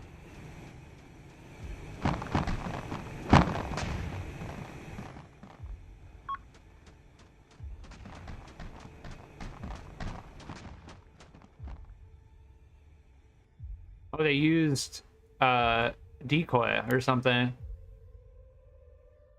Huh. Remember, if the illumination signal turns off before the missiles arrive, they will lose tracking and probably miss their target. They'll continue in their current direction, so stationary targets may be struck, but at this point, it's just luck. Yeah, they use some type of cloud to make the missile confused, I guess? Illuminators also require a direct line of sight to their target. Ships obscured by asteroids won't be painted. Now let's get some more practice with using waypoint paths. Shaft? There are 2 more enemy ships hiding in the radar shadows of the nearby asteroids, meaning we can't see them with our own ships. Oh, this is going to be cool. Firing missiles around solid things. Another benefit of cruise missiles and their ability to follow past is that you can shoot at targets you suspect to be in the area but do not hold a track on. This is good for hitting ships that have retreated behind an asteroid or other obstacle hiding from our sensors. Use the thunderheads on any of the ships to hit the target hiding near the point I've indicated. Okay, the thunderheads. Remember to use the tactical view to give yourself the best perspective, and lay in your path so the missiles will turn on their seekers before reaching the target. They'll need time and space to identify a target. All right, so we got to do what we Hiding behind asteroids can help did you last remain time. hidden from the enemy. It also gives the attacker an advantage. Cover can be a double-edged sword at the worst of times. While hiding behind asteroids can help you remain hidden from the enemy, it also gives the attacker an advantage. Okay. By hugging the asteroid closely with your missile's flight paths, you can give the point defenses less time to react before they detect the threats. That means less distance the missiles have to travel through defensive fire. Indeed. Okay. It says this point right here, we've got to do weapon Thunderhead, and we want to do a waypoint.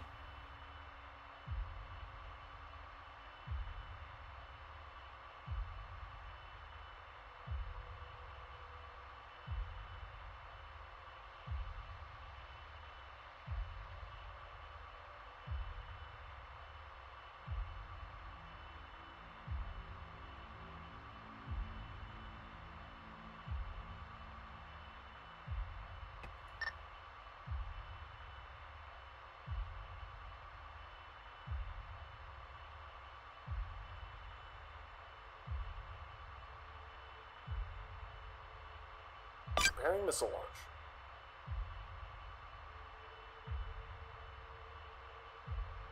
All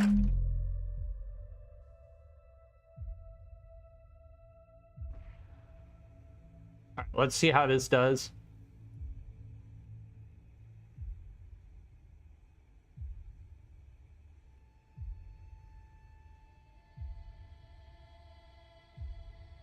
This lesson took me forever to figure out.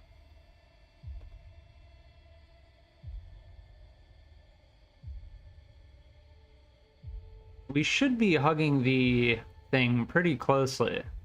That's not much time for...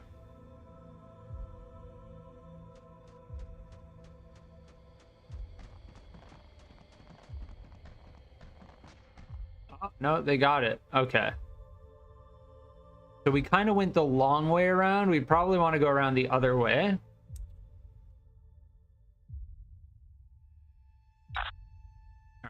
Weapon Thunderhead.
Missile away, tube clear.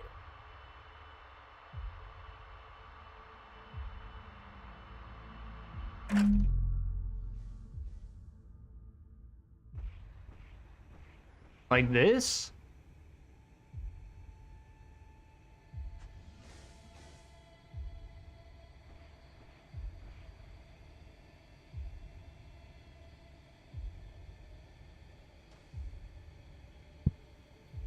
I'm understanding it. Like, I understand, like, firing a missile around a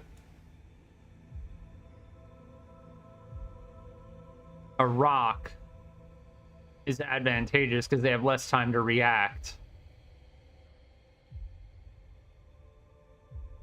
Now it should turn down quickly.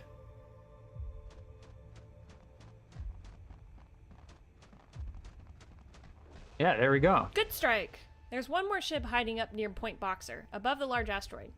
For this one, I'll hide the marker after a few seconds, so get a good feel for where it is. This will be your hardest shot yet, so we make me proud. missed 3?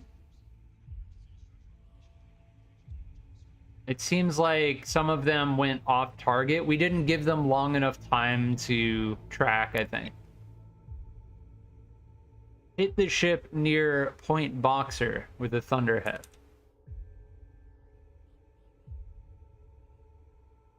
Okay.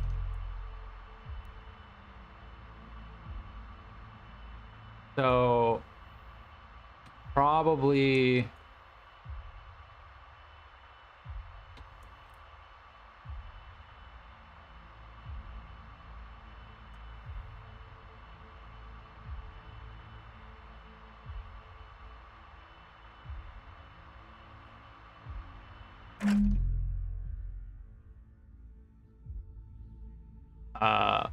where'd the point go?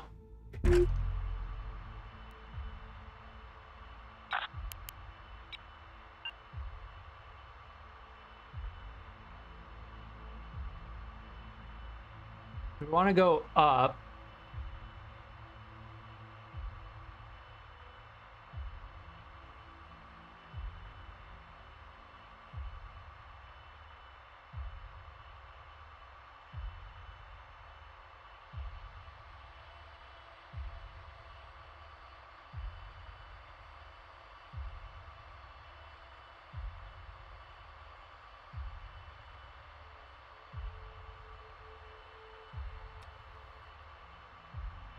God, getting a camera angle is like, yeah.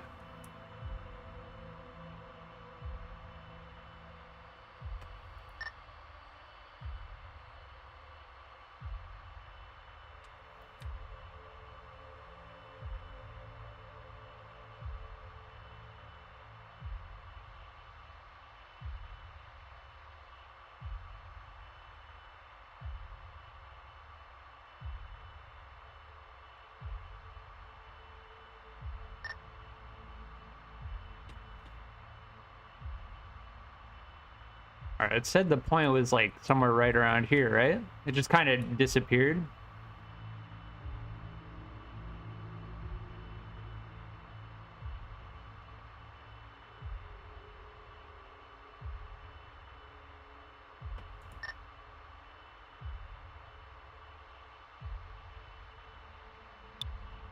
Oh, I just right-clicked. Yeah, I'm understanding. So we want our camera angle to be in the direction we want to be pointing, right? I'm getting it. I'm getting it.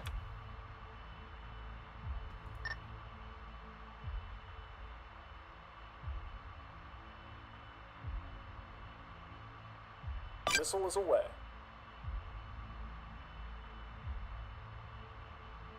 I think that's where they were.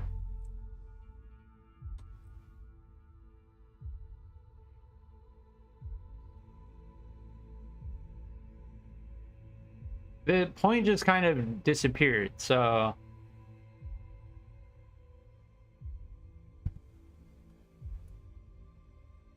but we're understanding the camera angles. Like we need to angle our camera in the direction we kind of want to.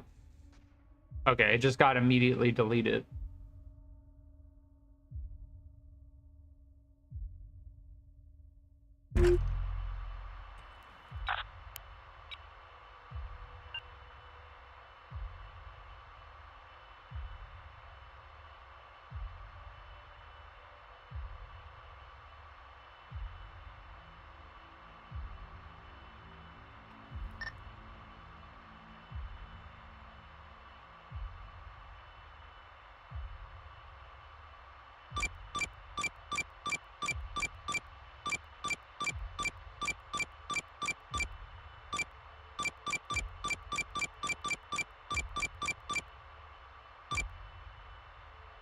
Preparing missile launch.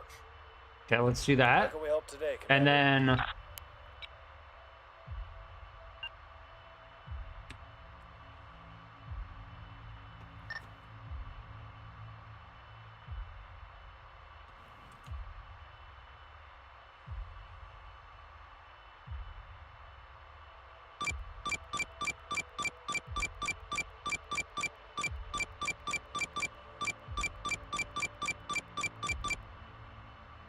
Sending it. like that.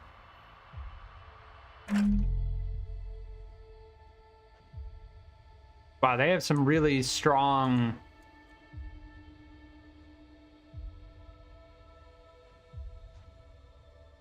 missile defenses. Oh, there they are. We can see them now.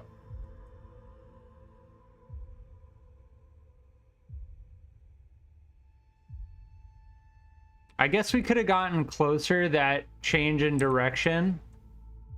We could have gotten closer to the rock. Oh, Excellent work. we got a hit. Yeah, we could have gotten closer to the rock. But we're definitely hitting it. Even though it has point defenses, a couple of them are still getting through it.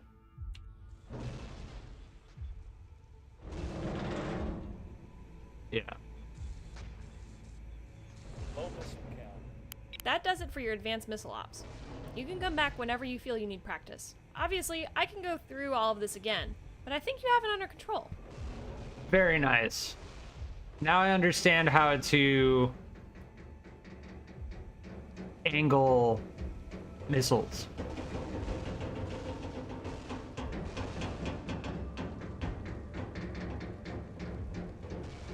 Yeah, now they don't even have any point defenses. Now they're just getting slammed.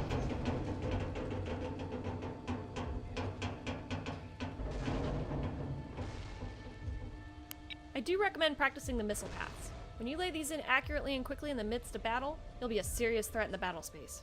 I'll see you back at the academy. Nice. That was very informative.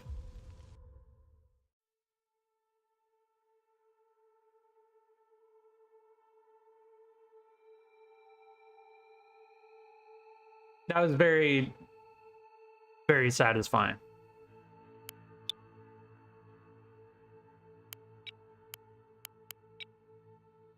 Now, doing that in an actual battle is completely...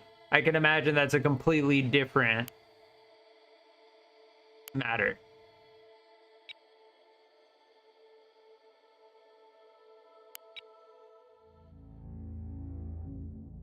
Alright, Commander. After that last lesson, I'm sure you're hoping that there is an easier way.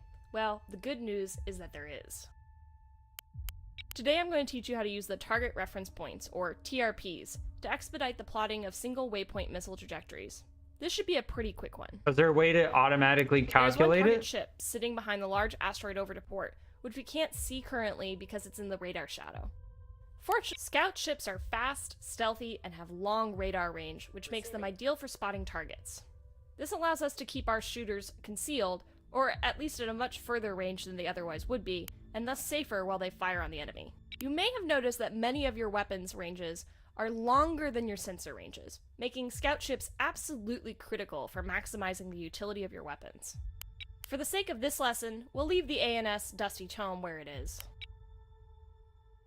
Let's start by getting our scout into position, so it can spot the enemy and relay targeting data to our shooter. Yeah, so there's a necessity for scout ships that have high power. Orders.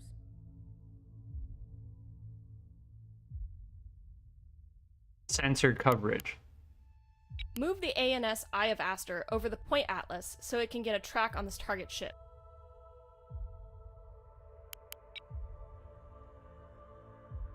What? I just saw it and then... Oh, okay, there we go. Wait, can I just do... Move... drive course and then... Just aim towards it like that?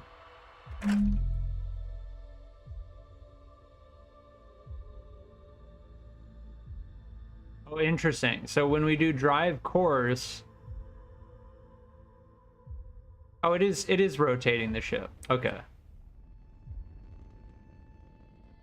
But we can also simultaneously do hold heading and have it... Acknowledged.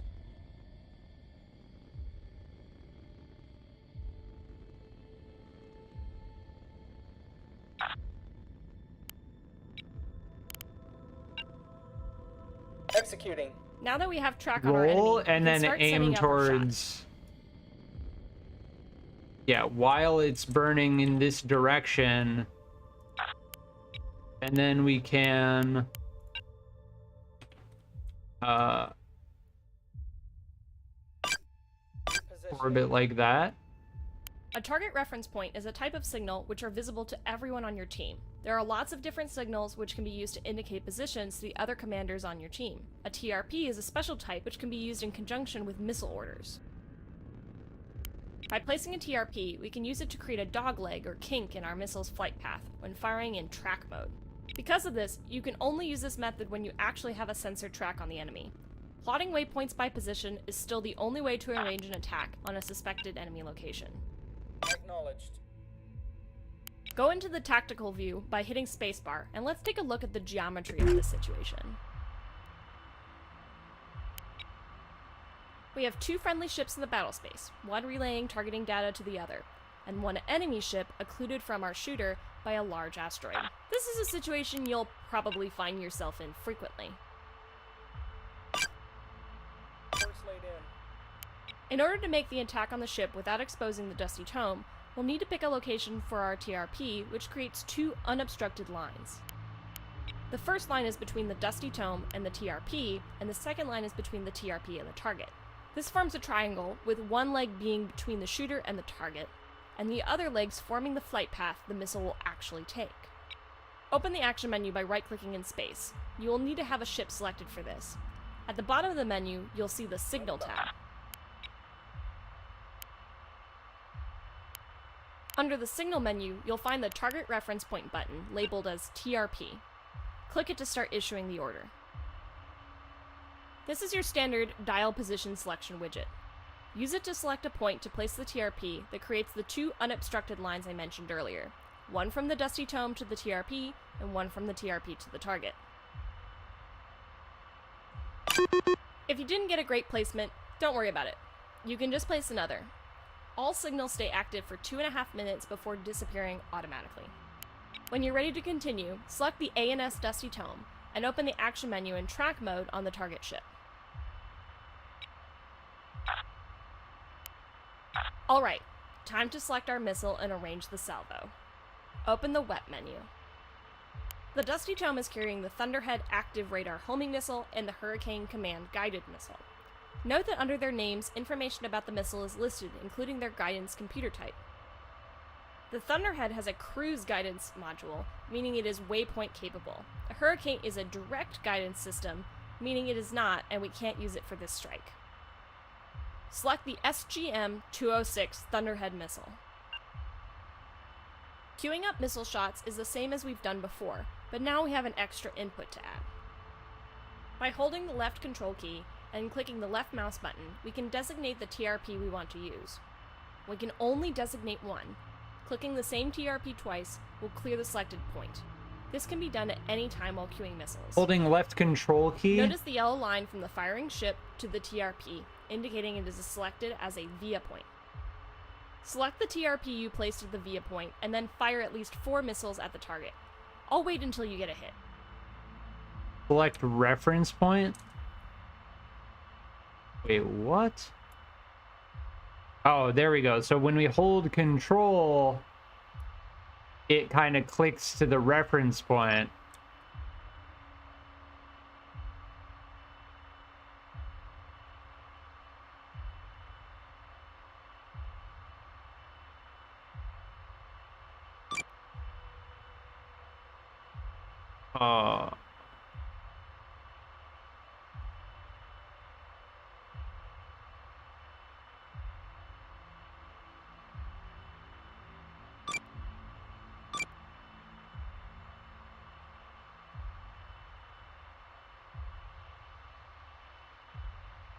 Preparing missile launch. I think that's what we want to do, right? So you create the reference point, and then you use the reference point to lock onto, and then the missiles from the reference point go to the target. So you don't have to draw the trajectory, I guess, every time. You can just keep firing at the reference point. I think that's the whole point of the TRP.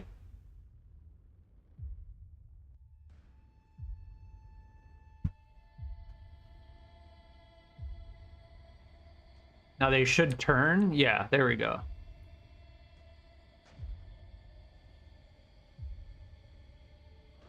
Great job! Got him. Target reference points are a great tool for arranging quick strikes around obstacles on a target you have a valid sensor track on. That covers it for this lesson. I'll see you back at the academy. Hazel out. Receiving.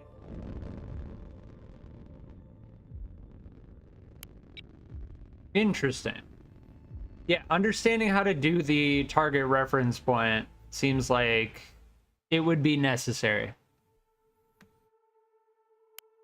That wasn't, I don't know why that wasn't just a part of the advanced missile tactics though. Like this and this kind of feel like they could be combined.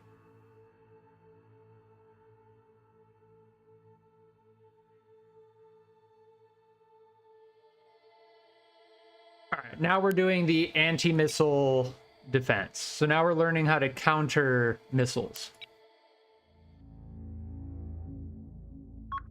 Alright, Commander. Now it's time to turn the tables. We've been on the giving end for all of these lessons so far, but if you don't know how to defend your fleet, you might as well not be in command. Defending against anti-ship missiles is a complex topic, and I can't possibly cover everything in the course of this lesson. But at the very least, I'll get you started. I've placed 3 markers for the course we'll travel along for this to work best. Go ahead and set waypoint course from Atlas, where we are now, to Boxer and Comet. If you reach the end at any point, just plot a new path in the reverse order. Aye, aye.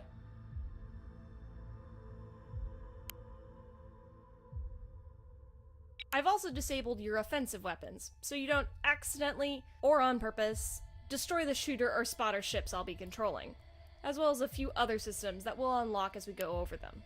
And don't worry, everything I'm going to fire at you are inert training missiles, with no warhead. Let's begin. Oh, okay, so Orders.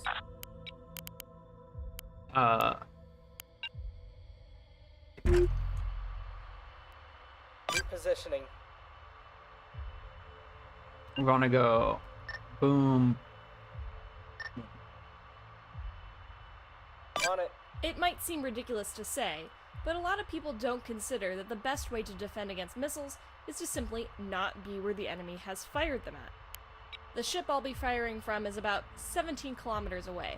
With the speeds these missiles travel at, it'll take them about 75 seconds to reach their acquisition range. When a missile is fired at a track, the target's last known position and velocity are programmed into the missile immediately before launch, so it can figure out how to lead the target.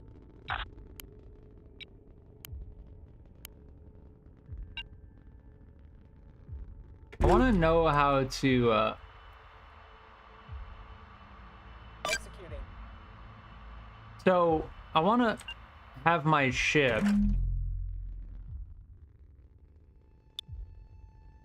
aiming towards, right? Like, I want my ship to be aiming towards this ship while moving towards Point Boxer, right? The good news is that 75 seconds is a lot of time for us to not be where the missile thinks we're going to be when it starts its search. Standing When we by. talk about ASMD, we group defensive measures into 2 categories, soft kill and hard kill. We'll talk about soft kill first, as it pairs very well with the evasive maneuvers we'll do for this first salvo. The rightmost set of buttons on the ship information bar controls your point defense doctrine. The decoy button controls when the point defense controller will automatically fire decoys. If you set it to manual, you will need to fire the decoys yourself via the action menu.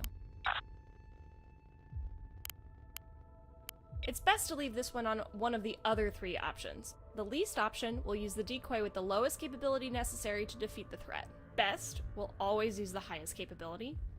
Auto will fire all necessary decoys.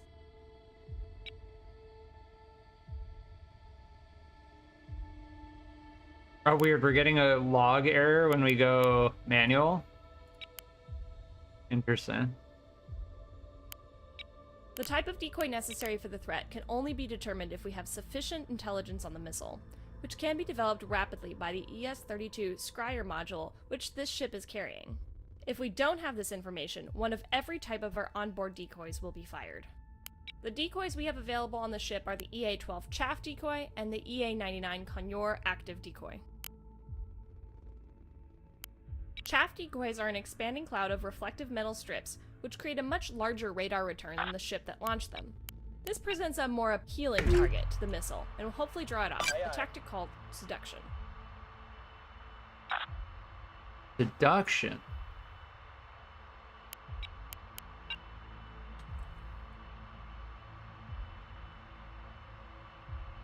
Understood.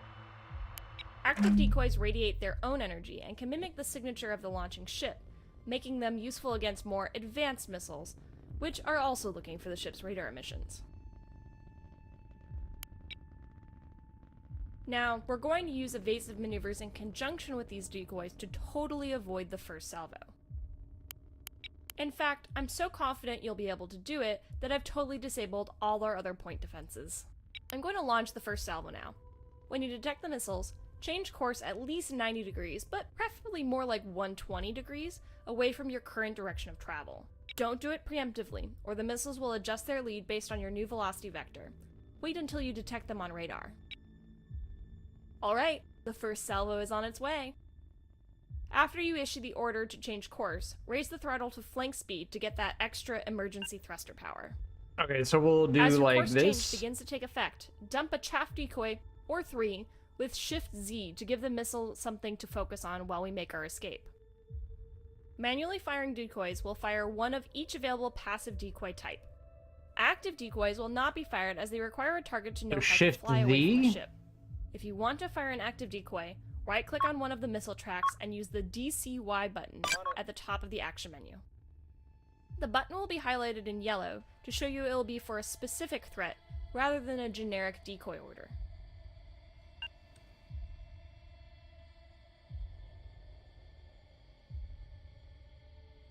So I'm gonna go Missile. straight up. Course laid in. I'm gonna go throttle flank. And then I'm going to do Shift Z. Aye, aye. Countermeasures. Aye, aye. Countermeasures. Aye, aye. Countermeasures out. Executing countermeasures. Oh, we got hit by one.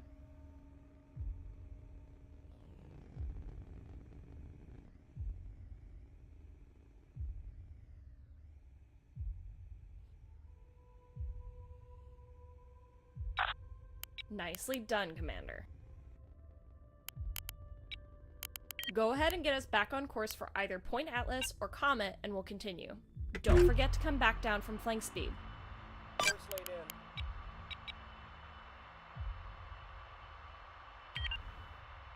Course laid in. All right, cool. That seemed to do the trick. I think we still got hit by one, but it didn't actually...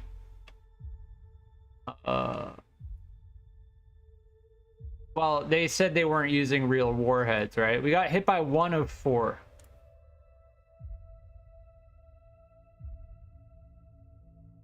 Oh, we need to do like this, right? Course laid in. Evasive maneuvers can do a lot for you when it comes to avoiding missiles fired at long range. But unfortunately, some more advanced missiles can follow your course changes, like the next salvo I've just launched. Orders. While we wait, this is a great time to talk about hard kill. Many missile threats simply can't be avoided by evasive maneuvers. The missiles that are on their way now have a command mid-course guidance configuration, so they will follow any course changes we make. For this, we'll need to rely on a combination of soft and hard kill techniques. You can change course if you want, and watch them follow us. Deploying chaff is always a good idea. It's cheap and plentiful, and it may save your life. But it usually won't draw every missile away, so we'll need to deal with the remaining missiles somehow. The simplest of the hard kill methods is point defense turrets. This ship is equipped with 3 Mark 20 Defender 20mm autocannons and 2 Mark 90 Aurora laser turrets. All of these weapons have their own integrated fire control systems, so once they have been cued to an area by the ship's radar, they can lock their own targets and develop their own firing solution. If you want to take a more hands-on approach, you can manually prioritize targets with the Z key or by using the PD button on the action menu. Generally, this isn't necessary, as the PD controller automatically prioritizes threats by size, distance, speed, and whether they're actually coming towards the ship or not. The ship will always defend itself before defending others. Countermeasures out. Oh, we didn't get hit by him. Nice.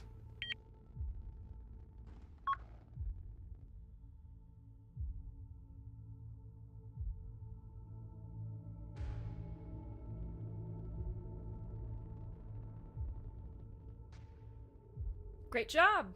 Now get us back on course again. Yeah, being in this screen, doing maneuvers like this, it's necessary. Aye, aye, full burn. We're reading you. Alright, we have one more type of hard kill to consider. Interceptor missiles. These are missiles specifically designed to intercept and destroy incoming missiles. They are the most flexible form of PD, but also the most limited in quantity. This ship is carrying 40 SGM-112 Ripostes, a command-guided interceptor missile. Let's go through the options available by clicking the PD missile button and expanding the menu. The first option is the firing mode. By default, this is set to Doctrine, meaning that all missiles will be fired at all threats that it was designed for. By flipping it over to All, we can disregard those settings and the missile will be used against all threats. On the other hand, Manual will only fire at targets you have prioritized. Next Interesting. is Firing Policy, which governs the number of salvos we'll fire at each threat. The next salvo will only be fired after the previous one misses. Following that is Salvo Size, which determines the number of missiles in each of the salvos from above.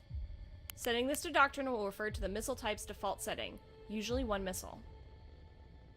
And finally, last salvo will fire another salvo at the threat at the last possible moment, even if the previous salvos have not arrived. I know that was a lot, but managing these settings will help you economize your defensive missiles. They always go faster than you think they will. Okay, so this is like a backup just in case.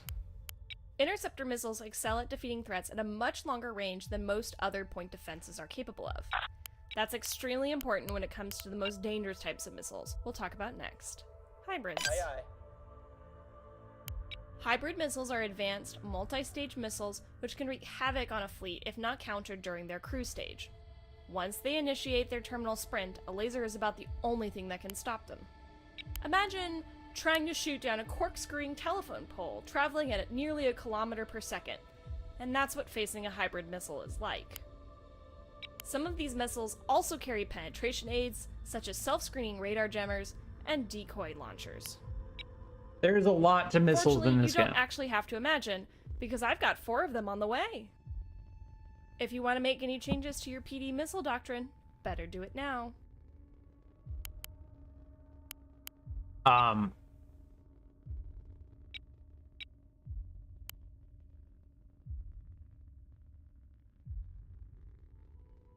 Oh, we left flank on. Throttle flank.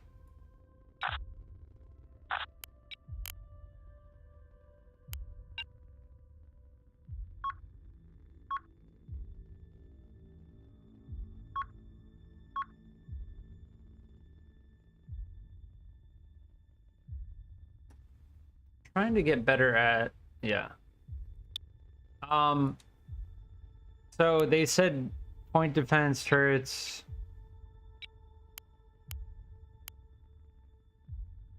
Missile.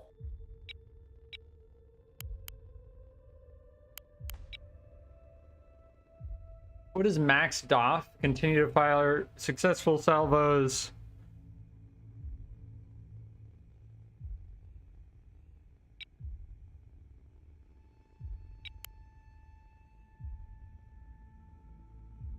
Okay.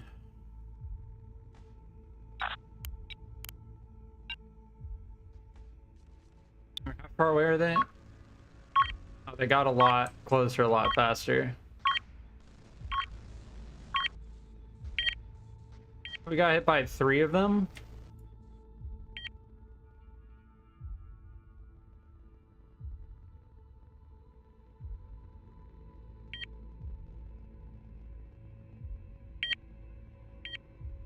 Yeah, it feels like it just threw a whole bunch of info at me about the point defense missile stuff and then expected me to... Phew.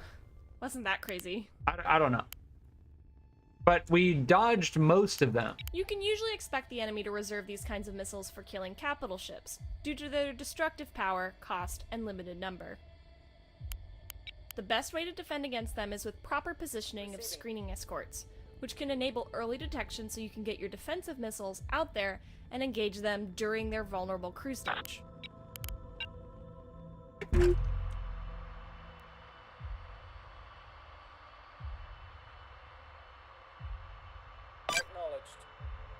Yeah, I'm trying to get better at controlling my heading.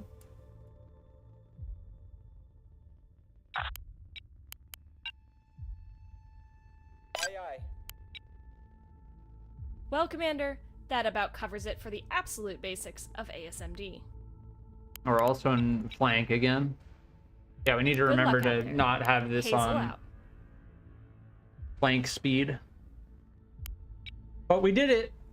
Yeah, the hybrid missile salvo, I don't know how we could have done that better, but it seemed like we only got hit by 3, so...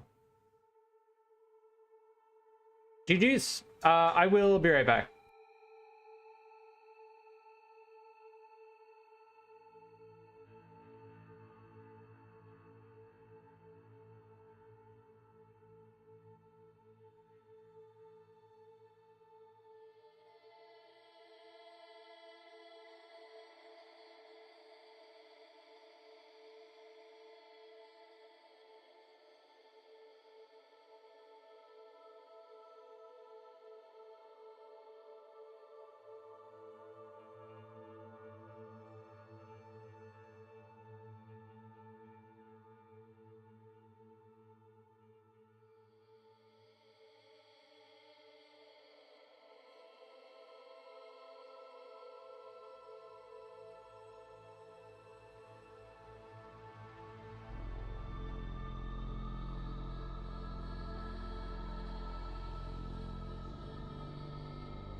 All right, I'm back.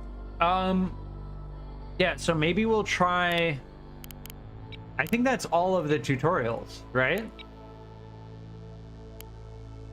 So maybe we'll try a...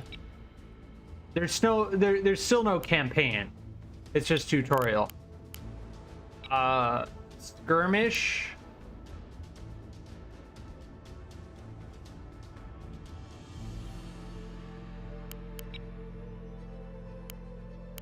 Annihilation. And we'll just... I'm just gonna jump into one to see what happens. I don't know if we should set it up differently, but I just want to get into an actual battle, win or lose.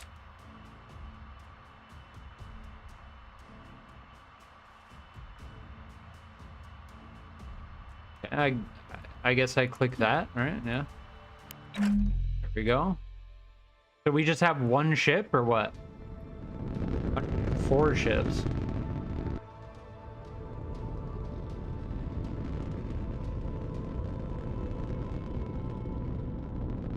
Yeah, I'm just jumping into a match like against a CPU with the same fleet.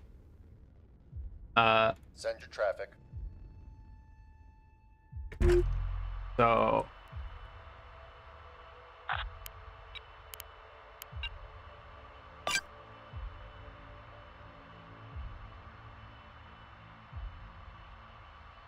something like that. Here now, Commander.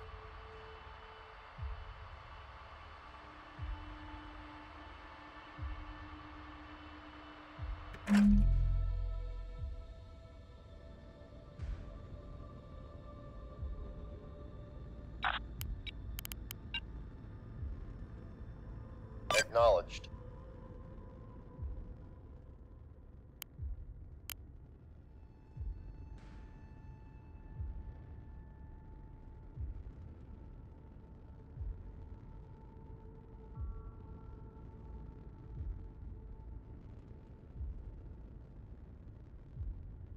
It'll be interesting to see how this plays out. Yeah, I assume that they are... This screen lets you zoom out a lot faster. Like, when I'm in this screen, I get stuck. I can't zoom out anymore, and it feels like very claustrophobic. But when I'm in this screen, it's just like, I can see anything. So I actually want to move, like, here. Force lead in. I don't know if we want to separate, Receiving.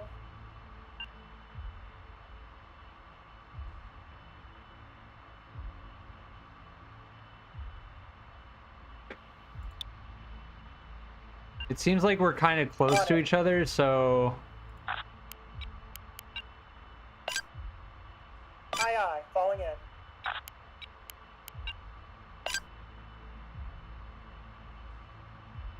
Forming up, Commander. I'm gonna change the formation to be a little bit Aye, aye. farther Forming away. aye.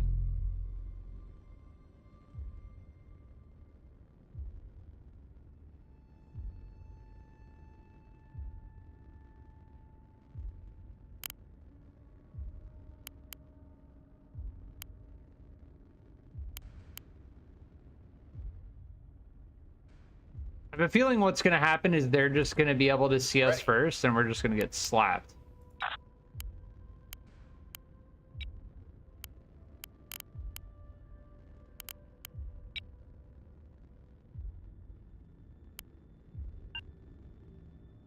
Once we see them, we'll Awaiting your orders, Commander.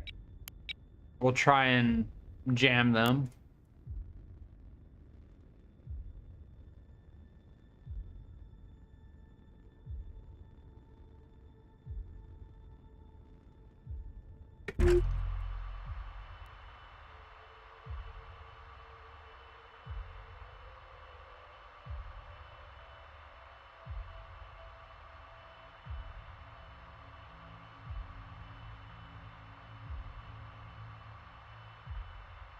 Withdraw line. So I guess you fly outside of this ring and then you withdraw.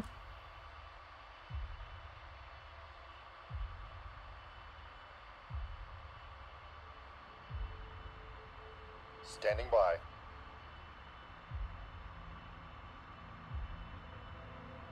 Yeah, there was a way to...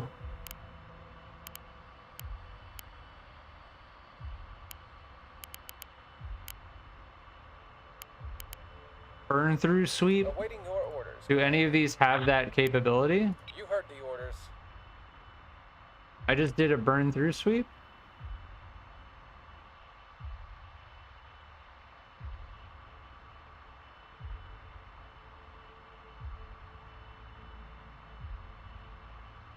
Receiving. Understood.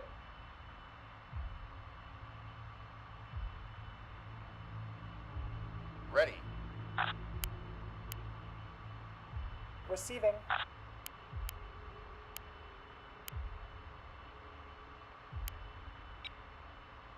Yeah, these have decoys. Standing by. This one has the oh, there we go.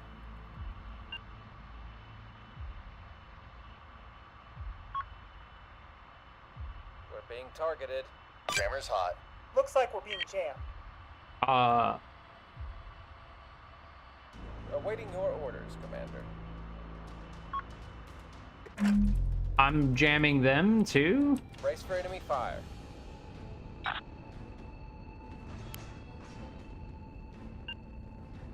Let's see them try to get away from these. We can't target Tracking them from missile. that distance. Missile count You is heard low. the orders. Let's go. Chaff deployed. Uh, Our signal's being jammed. yeah, we're getting jammed, but they should be getting jammed too, right? Jammer online. We're being targeted. Looks like we're being Moving. jammed.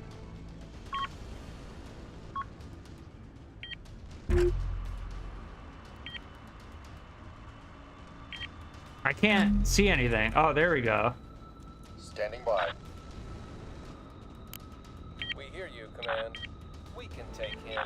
Let's go like Send this. traffic. Receiving. Solution locked in.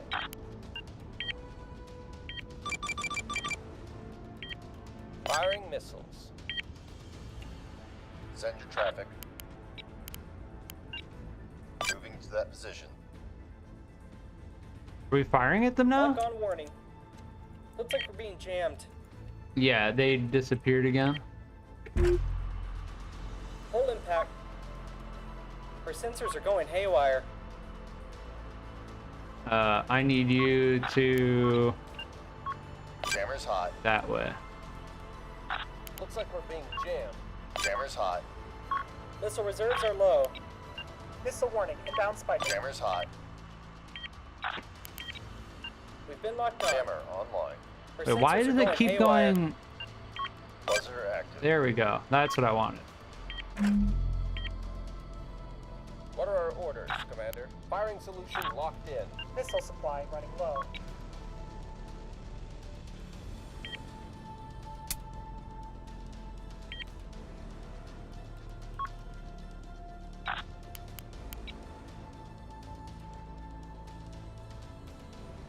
We've been locked on. Being jammed, we're starting sifting protocols. Our signal's being jammed.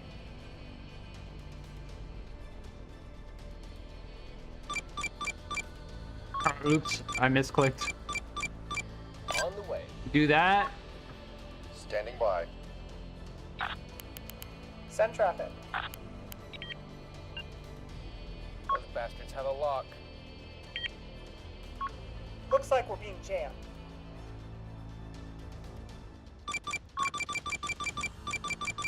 Preparing to launch. Awaiting your orders. Enemy is jamming us. Missile reserves to be on the other side. Target confirmed. Our sensors are going haywire. Why can't I? Eyes on target. Enemy is jamming us. Our signal's being jammed. Yeah, we see him. Looks like we're being jammed. Wait, where's our? Jammer online. Missile. Jammer online. Being jammed, we're starting sifting protocols. Commence jamming. Jammer's hot. We've lost I'm a trying component. to get it to go right there, but it keeps like. Jammer's hot. Enemy is locking onto us. Looks like we're being jammed. Jammer's hot. There we go.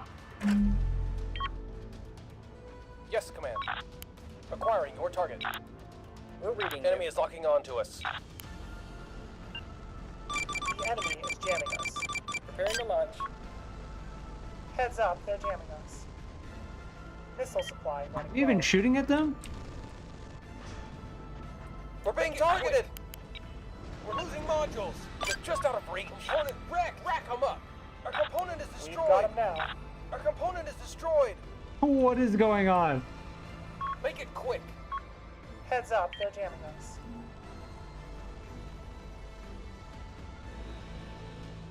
Receiving. The enemy is jamming us. Knock him out. We're being jammed. Sensor interference, we're being jammed. The I'm enemy just like, is jamming we're us. being jammed. We're being jammed. Send traffic. Yeah, we see Our them. component is destroyed. There's our target. Incoming missile. No way, Command. Abandon ship. We just got slammed. Orders. Sensor interference, we're being jammed. Send traffic. I don't know. Gunnery reports low ammunition. Missile away. Our sensors are going haywire. Receiving. Looks like we're being jammed. Launch tube clear. Reporting.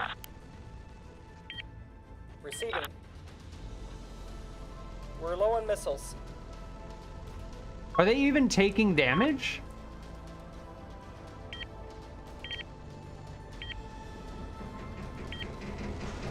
Component destroyed. Yeah, we've got internal damage here. It seems like it's Incoming missile. not actually taking any damage. I don't know Our missile why. count is low. We're being jammed. Are we using like weird shells or something? I don't know. Missile reserves running dry.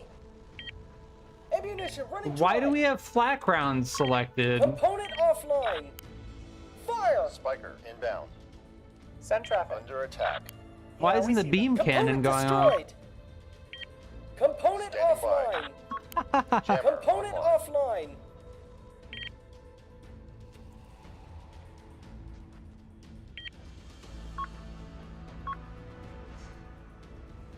Yeah, I don't understand. We need to use Spiker less ships inbound. is what we need to do.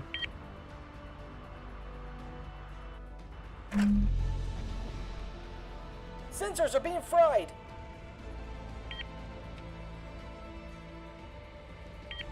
Standing by.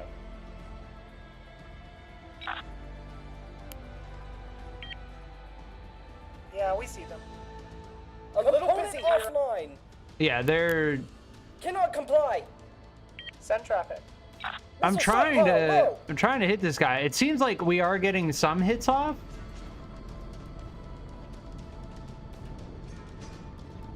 But we only have HE, right?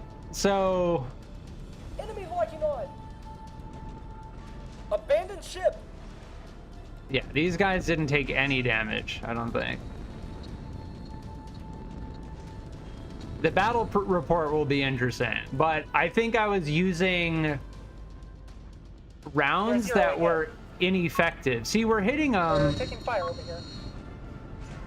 but it's like it's not actually doing anything, right?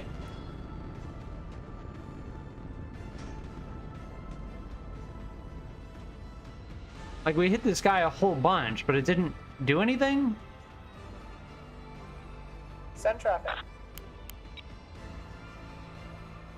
Yeah, I don't know. Solution locked in. Oh, we need to lock them? Lock target. Ready. Locking them up. Enemy Okay, jammer. we never actually locked onto see them.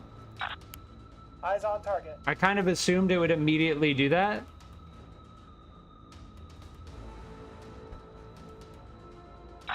Yeah, we only have HE. Like I don't think it's doing anything. And meanwhile, they've been absolutely slamming Component destroyed. slamming us.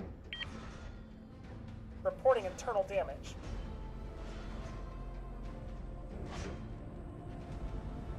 Yeah, like we peppered them a little bit. No, if we were using AP, I bet you anything this thing would have gotten toasted.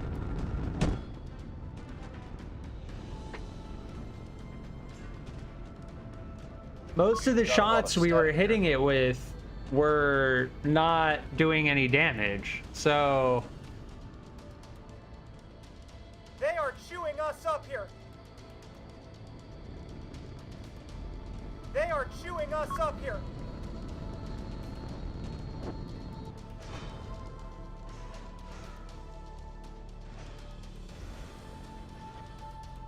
yeah, they're using the same rounds we were using. See how it's not actually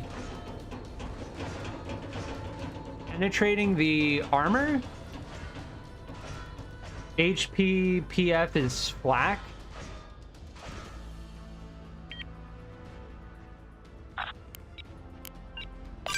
Punch it.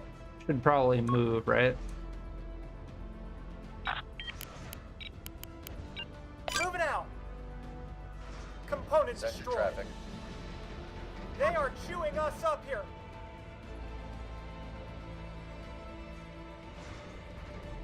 DC teams report status. We're starting to fall apart here, Command. No can do, Commander. Yeah, we used all of our missiles. It didn't seem like our missiles did much either. Either because they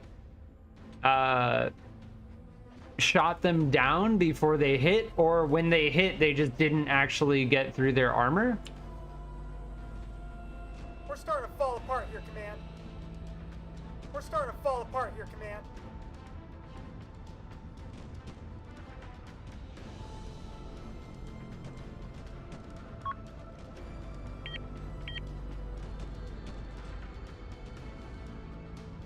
But yeah, we're toast now. Like everything is.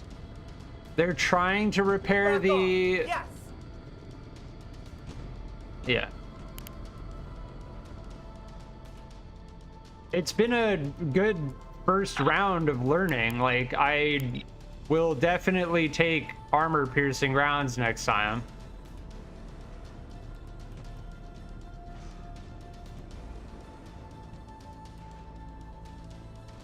Component destroyed. Yeah, I can't actually do anything. Power grid is offline. Send your traffic. All hands, abandon ship. Vents jamming. We seem to be able to jam them decently before. They're shooting at us. Yeah, now they're shooting at this because everything else is Taking dead. internal damage. We're out of this fight. Dave, welcome. Yeah, we're trying out Nebulous Fleet Command. We just went through all the tutorials and had our first round against the computer. I'm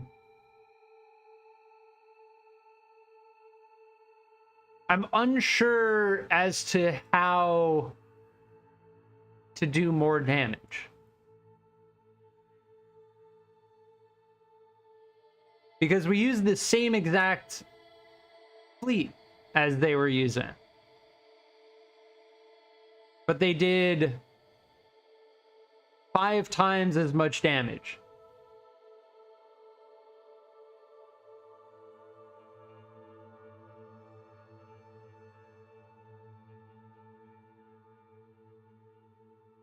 Yeah, look at the missile warfare. Damage potential, actual damage.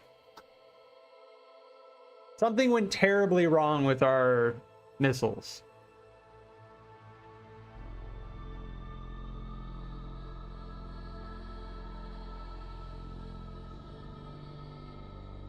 But hey, it was a good first solo round against the computer. Just trying to understand. So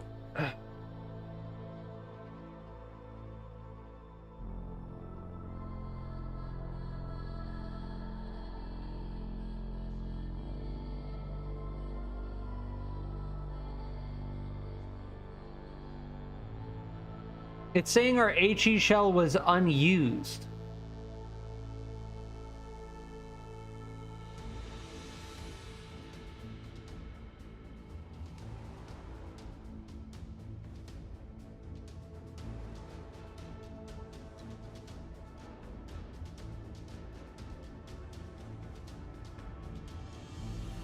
Our decoy worked. This one, the EA99, seemed to work.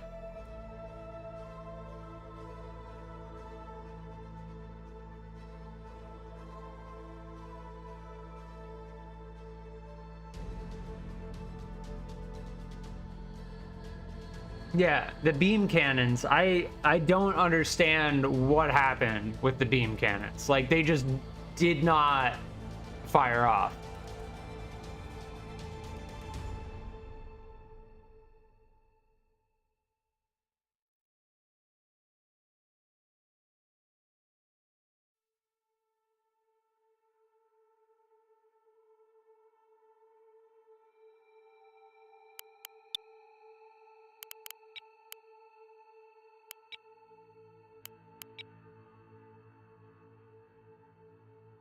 What other fleets are there? Let's try the one with 2 ships. We'll give this one a go against the same thing, right?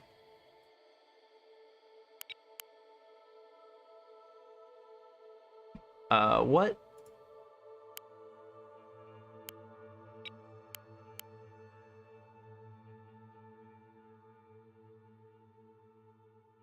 Yeah, we'll give this a go.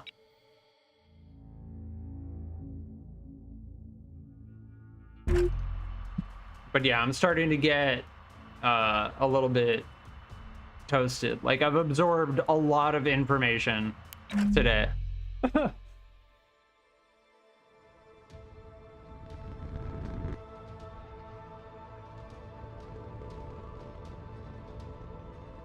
the tutorials are good, but wow, like I really feel like it's just because we were hitting them, right? Falling in. Oh, oops. Falling in.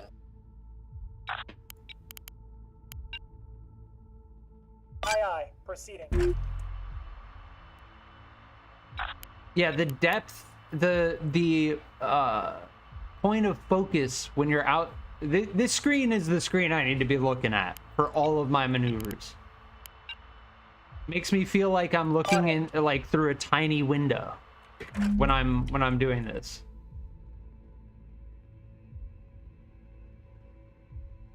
The field of view. That's the term. Like you look at this and then you look at this. It's like you can see the difference.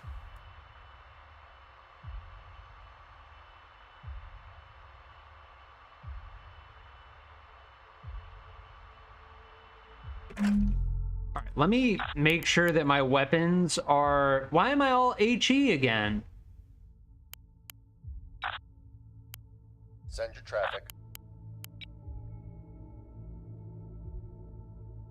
Oh, here we go. Okay, we'll do one AP and then the other one Standing by.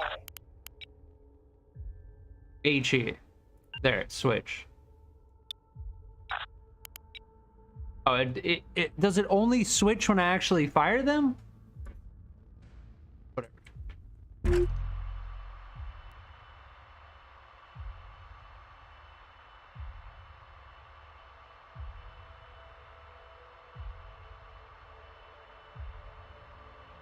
Maybe I'll do it with I should have probably played with two computers, because if they don't go the same way that we just went, then it's going to be a very long... Yeah. You know what? Let's go skirmish, annihilation,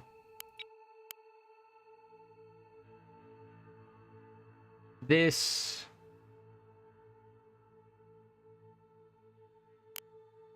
and that.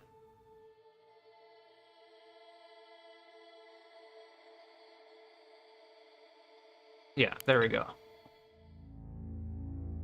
Yeah, my brain is starting to get a little fried, if I'm being completely honest. Like, going through all of those tutorials and then playing and putting it into practice, it's like I want to take a nap.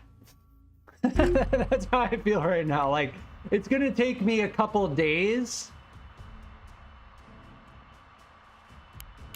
before I actually put what I learned into practice effectively.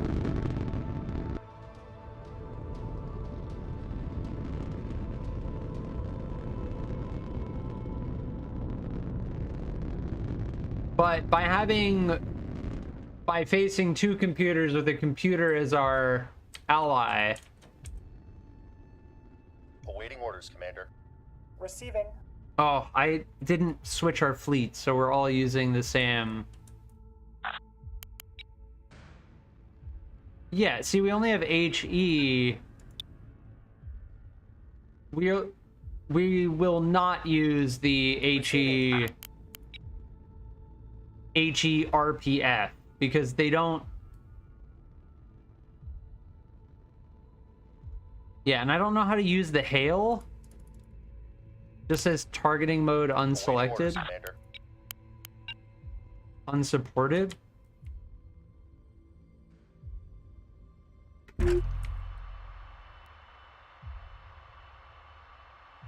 there now, Commander.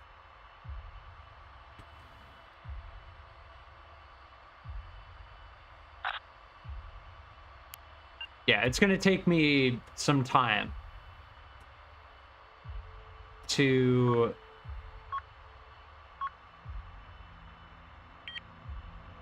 Moving. They locked onto us. Oh, did they change their direction? Force laid in.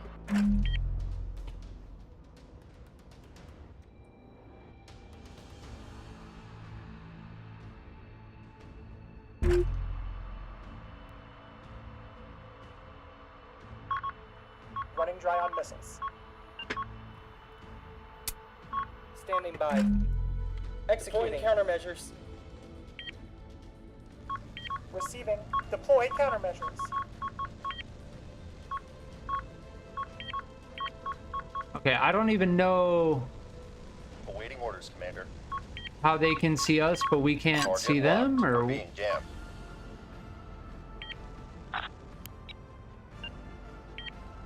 Buzzer active. We've spent most of our missiles. We're reading you. Executing. there we go.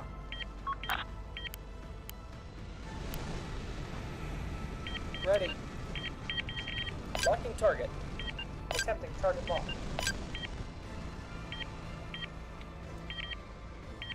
Send your traffic. Course laid in.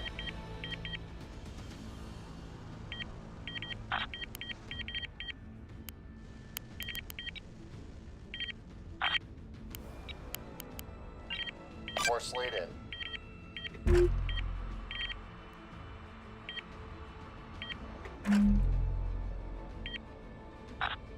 Jammer's hot.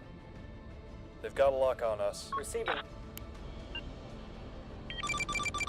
Solution locked in.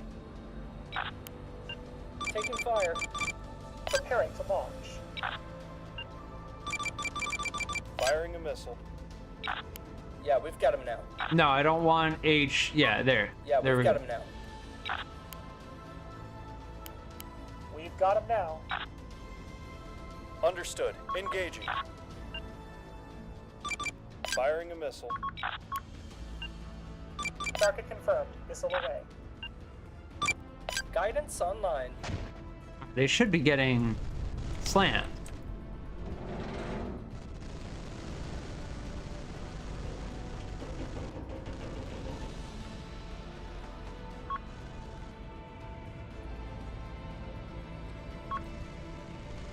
Yeah, there we go. Standing by. Buzzer active. Knock him out. We've got him now. All right, that one's starting to get toasted. Right?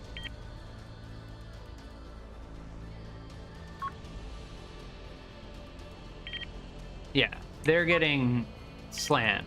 Send traffic. And we're using HE, not HERPF now.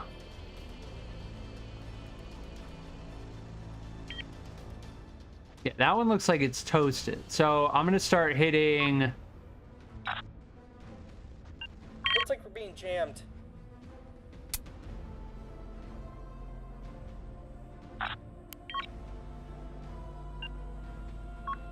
They got a buzzer out there. Enemy is jamming us. Guidance online. Heads up, they're jamming us. Send traffic. We're under attack, Commander. Missile warning. Inbound Spiker. We're reading you. Deploying countermeasures. Affirmative. Our missile count is low. Send your traffic. Ceasefire. We lost him. Heading there now, Commander. Moving. The enemy is jamming us. Yeah, we need to start. Looks like we're being jammed. Jammer's hot. Jamming them. There we go. Now that beam is firing off. Missile reserves are low. Aye, Commander. Looks like we're being jammed. All right, that one's toasted. Locking target. We've got a lot of static here. Okay, we want to start. Send your traffic. Orders.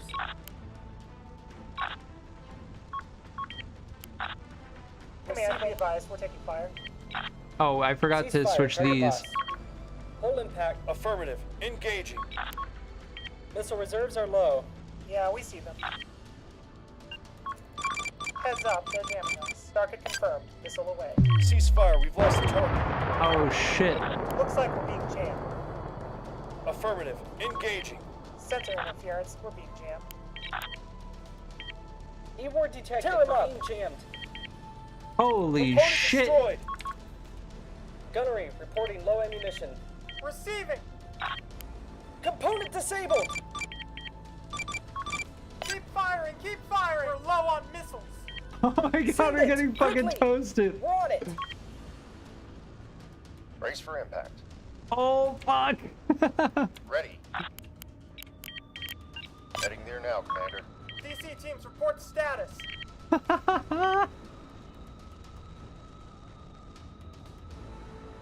Send it quickly.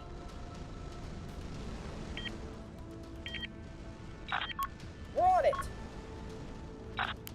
Light them up. Oh, one of ours is Almost out of missiles. Vents jamming. Ammunition status yellow. Enemy jammers active. They're one using of our jamming on us. ships is completely toasted. We got an enemy jammer on scope. Receiving.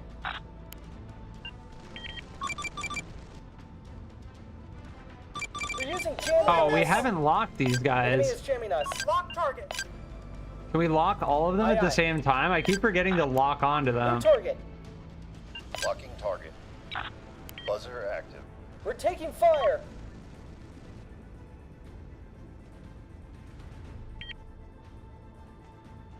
Definitely hitting them.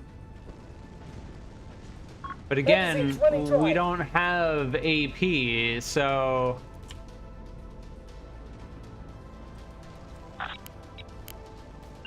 Heading there now, Commander. Standing by. Acknowledged. Receiving. Copy that last. yeah, where's our teammate? Our teammate's up there. Huh.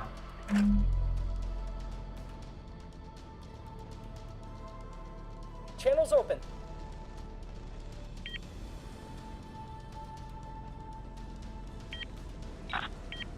Tear him up.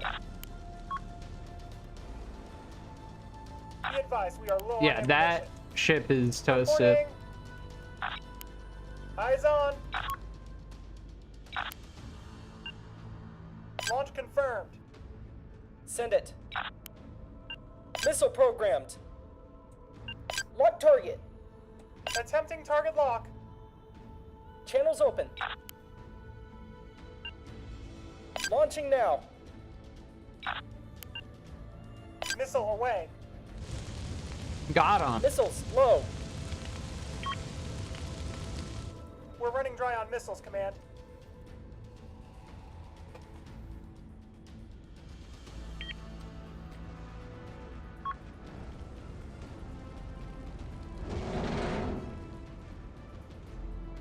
So we didn't Standing get by. completely roasted this time. Heading there now, Commander. All hands, abandoned ship. Yeah, they completely roasted that ship. This ship is toasted, so Aye, We've I got wanna a hit lock-on this signal guy. authorized. Target confirmed. Missile away. New target. All missiles standing by. expended. We see them. Enemy locking on. all right, I want to see. Can we get these missiles off on this guy? Damn. Yeah, they just got slammed. Channels open. New target. Awaiting orders. Solution locked in. Channels open. Awaiting orders, Commander.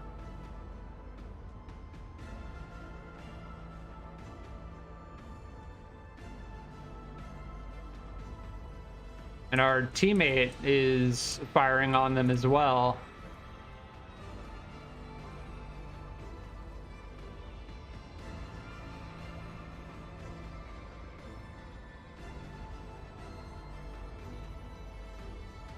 Sensor interference. We're being jammed.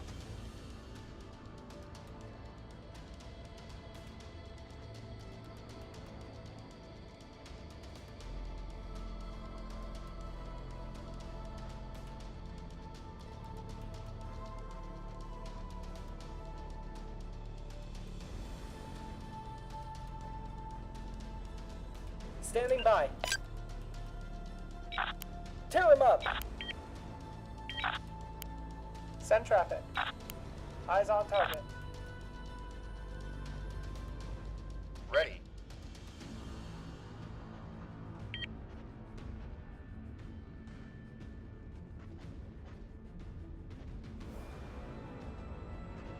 That's some close quarters combat right there.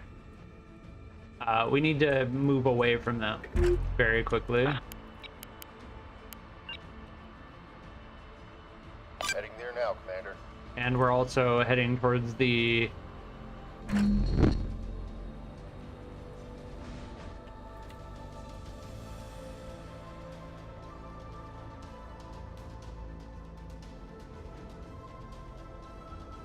the rock. All right, this Send one traffic. needs to start getting... Standing by. We've got him now. New target. Solution locked in. Solution locked in.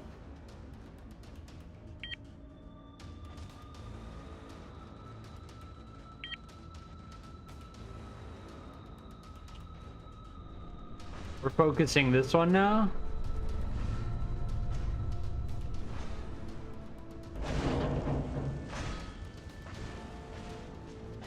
Yeah, I don't know what else we can Standing do. by.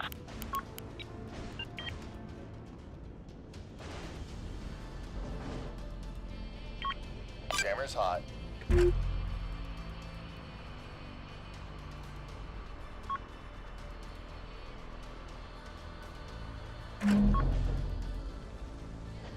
Yeah, it's getting slammed.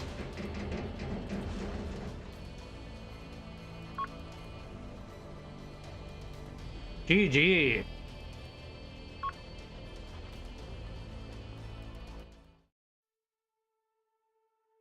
We got excellent anti-ship warfare that round.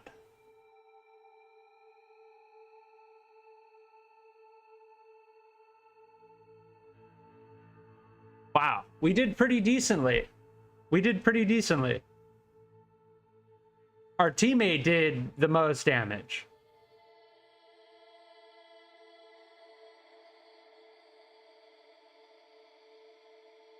We were all using the exact same fleet, so it was completely even. I held my own, though. I definitely held my own.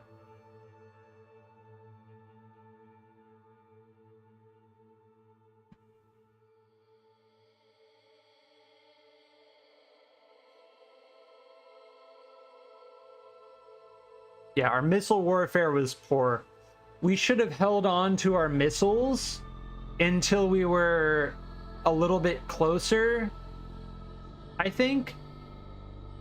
But yeah, the EA-99 is very strong. Both rounds we've had, it's been able to seduce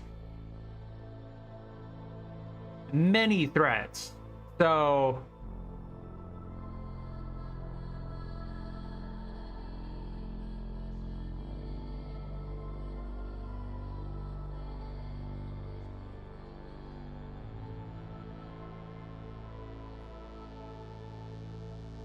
yeah, these didn't do much damage again because we're using HE. And the beam cannons we didn't seem to be able to really get off.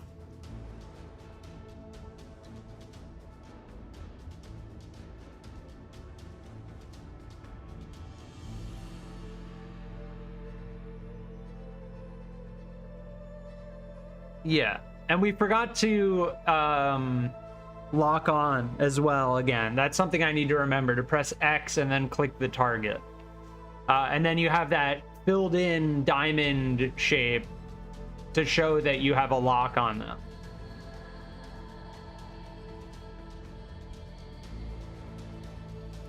But yeah, I've enjoyed this game. I've learned a lot, and we had 2 rounds. Our first round we got absolutely toasted, and our second round we were able to get some more hits in. But I think I'm gonna leave the stream here. I will be playing more Nebulous Fleet Command in the future, and I will be going back to Kerbal Space Program 2. I wanted to try a different game because I've been focusing on KSP 2 since its release.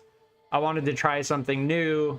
This game just recently had a large update, and it's been a fun time. So we'll see what I decide to come back to, whether it's KSP 2 or more Nebulous tomorrow. I'm gonna make a video out of this live stream as I typically do. Probably cut it down to 5 to 10 minutes. And yeah, I've been streaming for 3 hours and 10 minutes. And I'll be on in the future.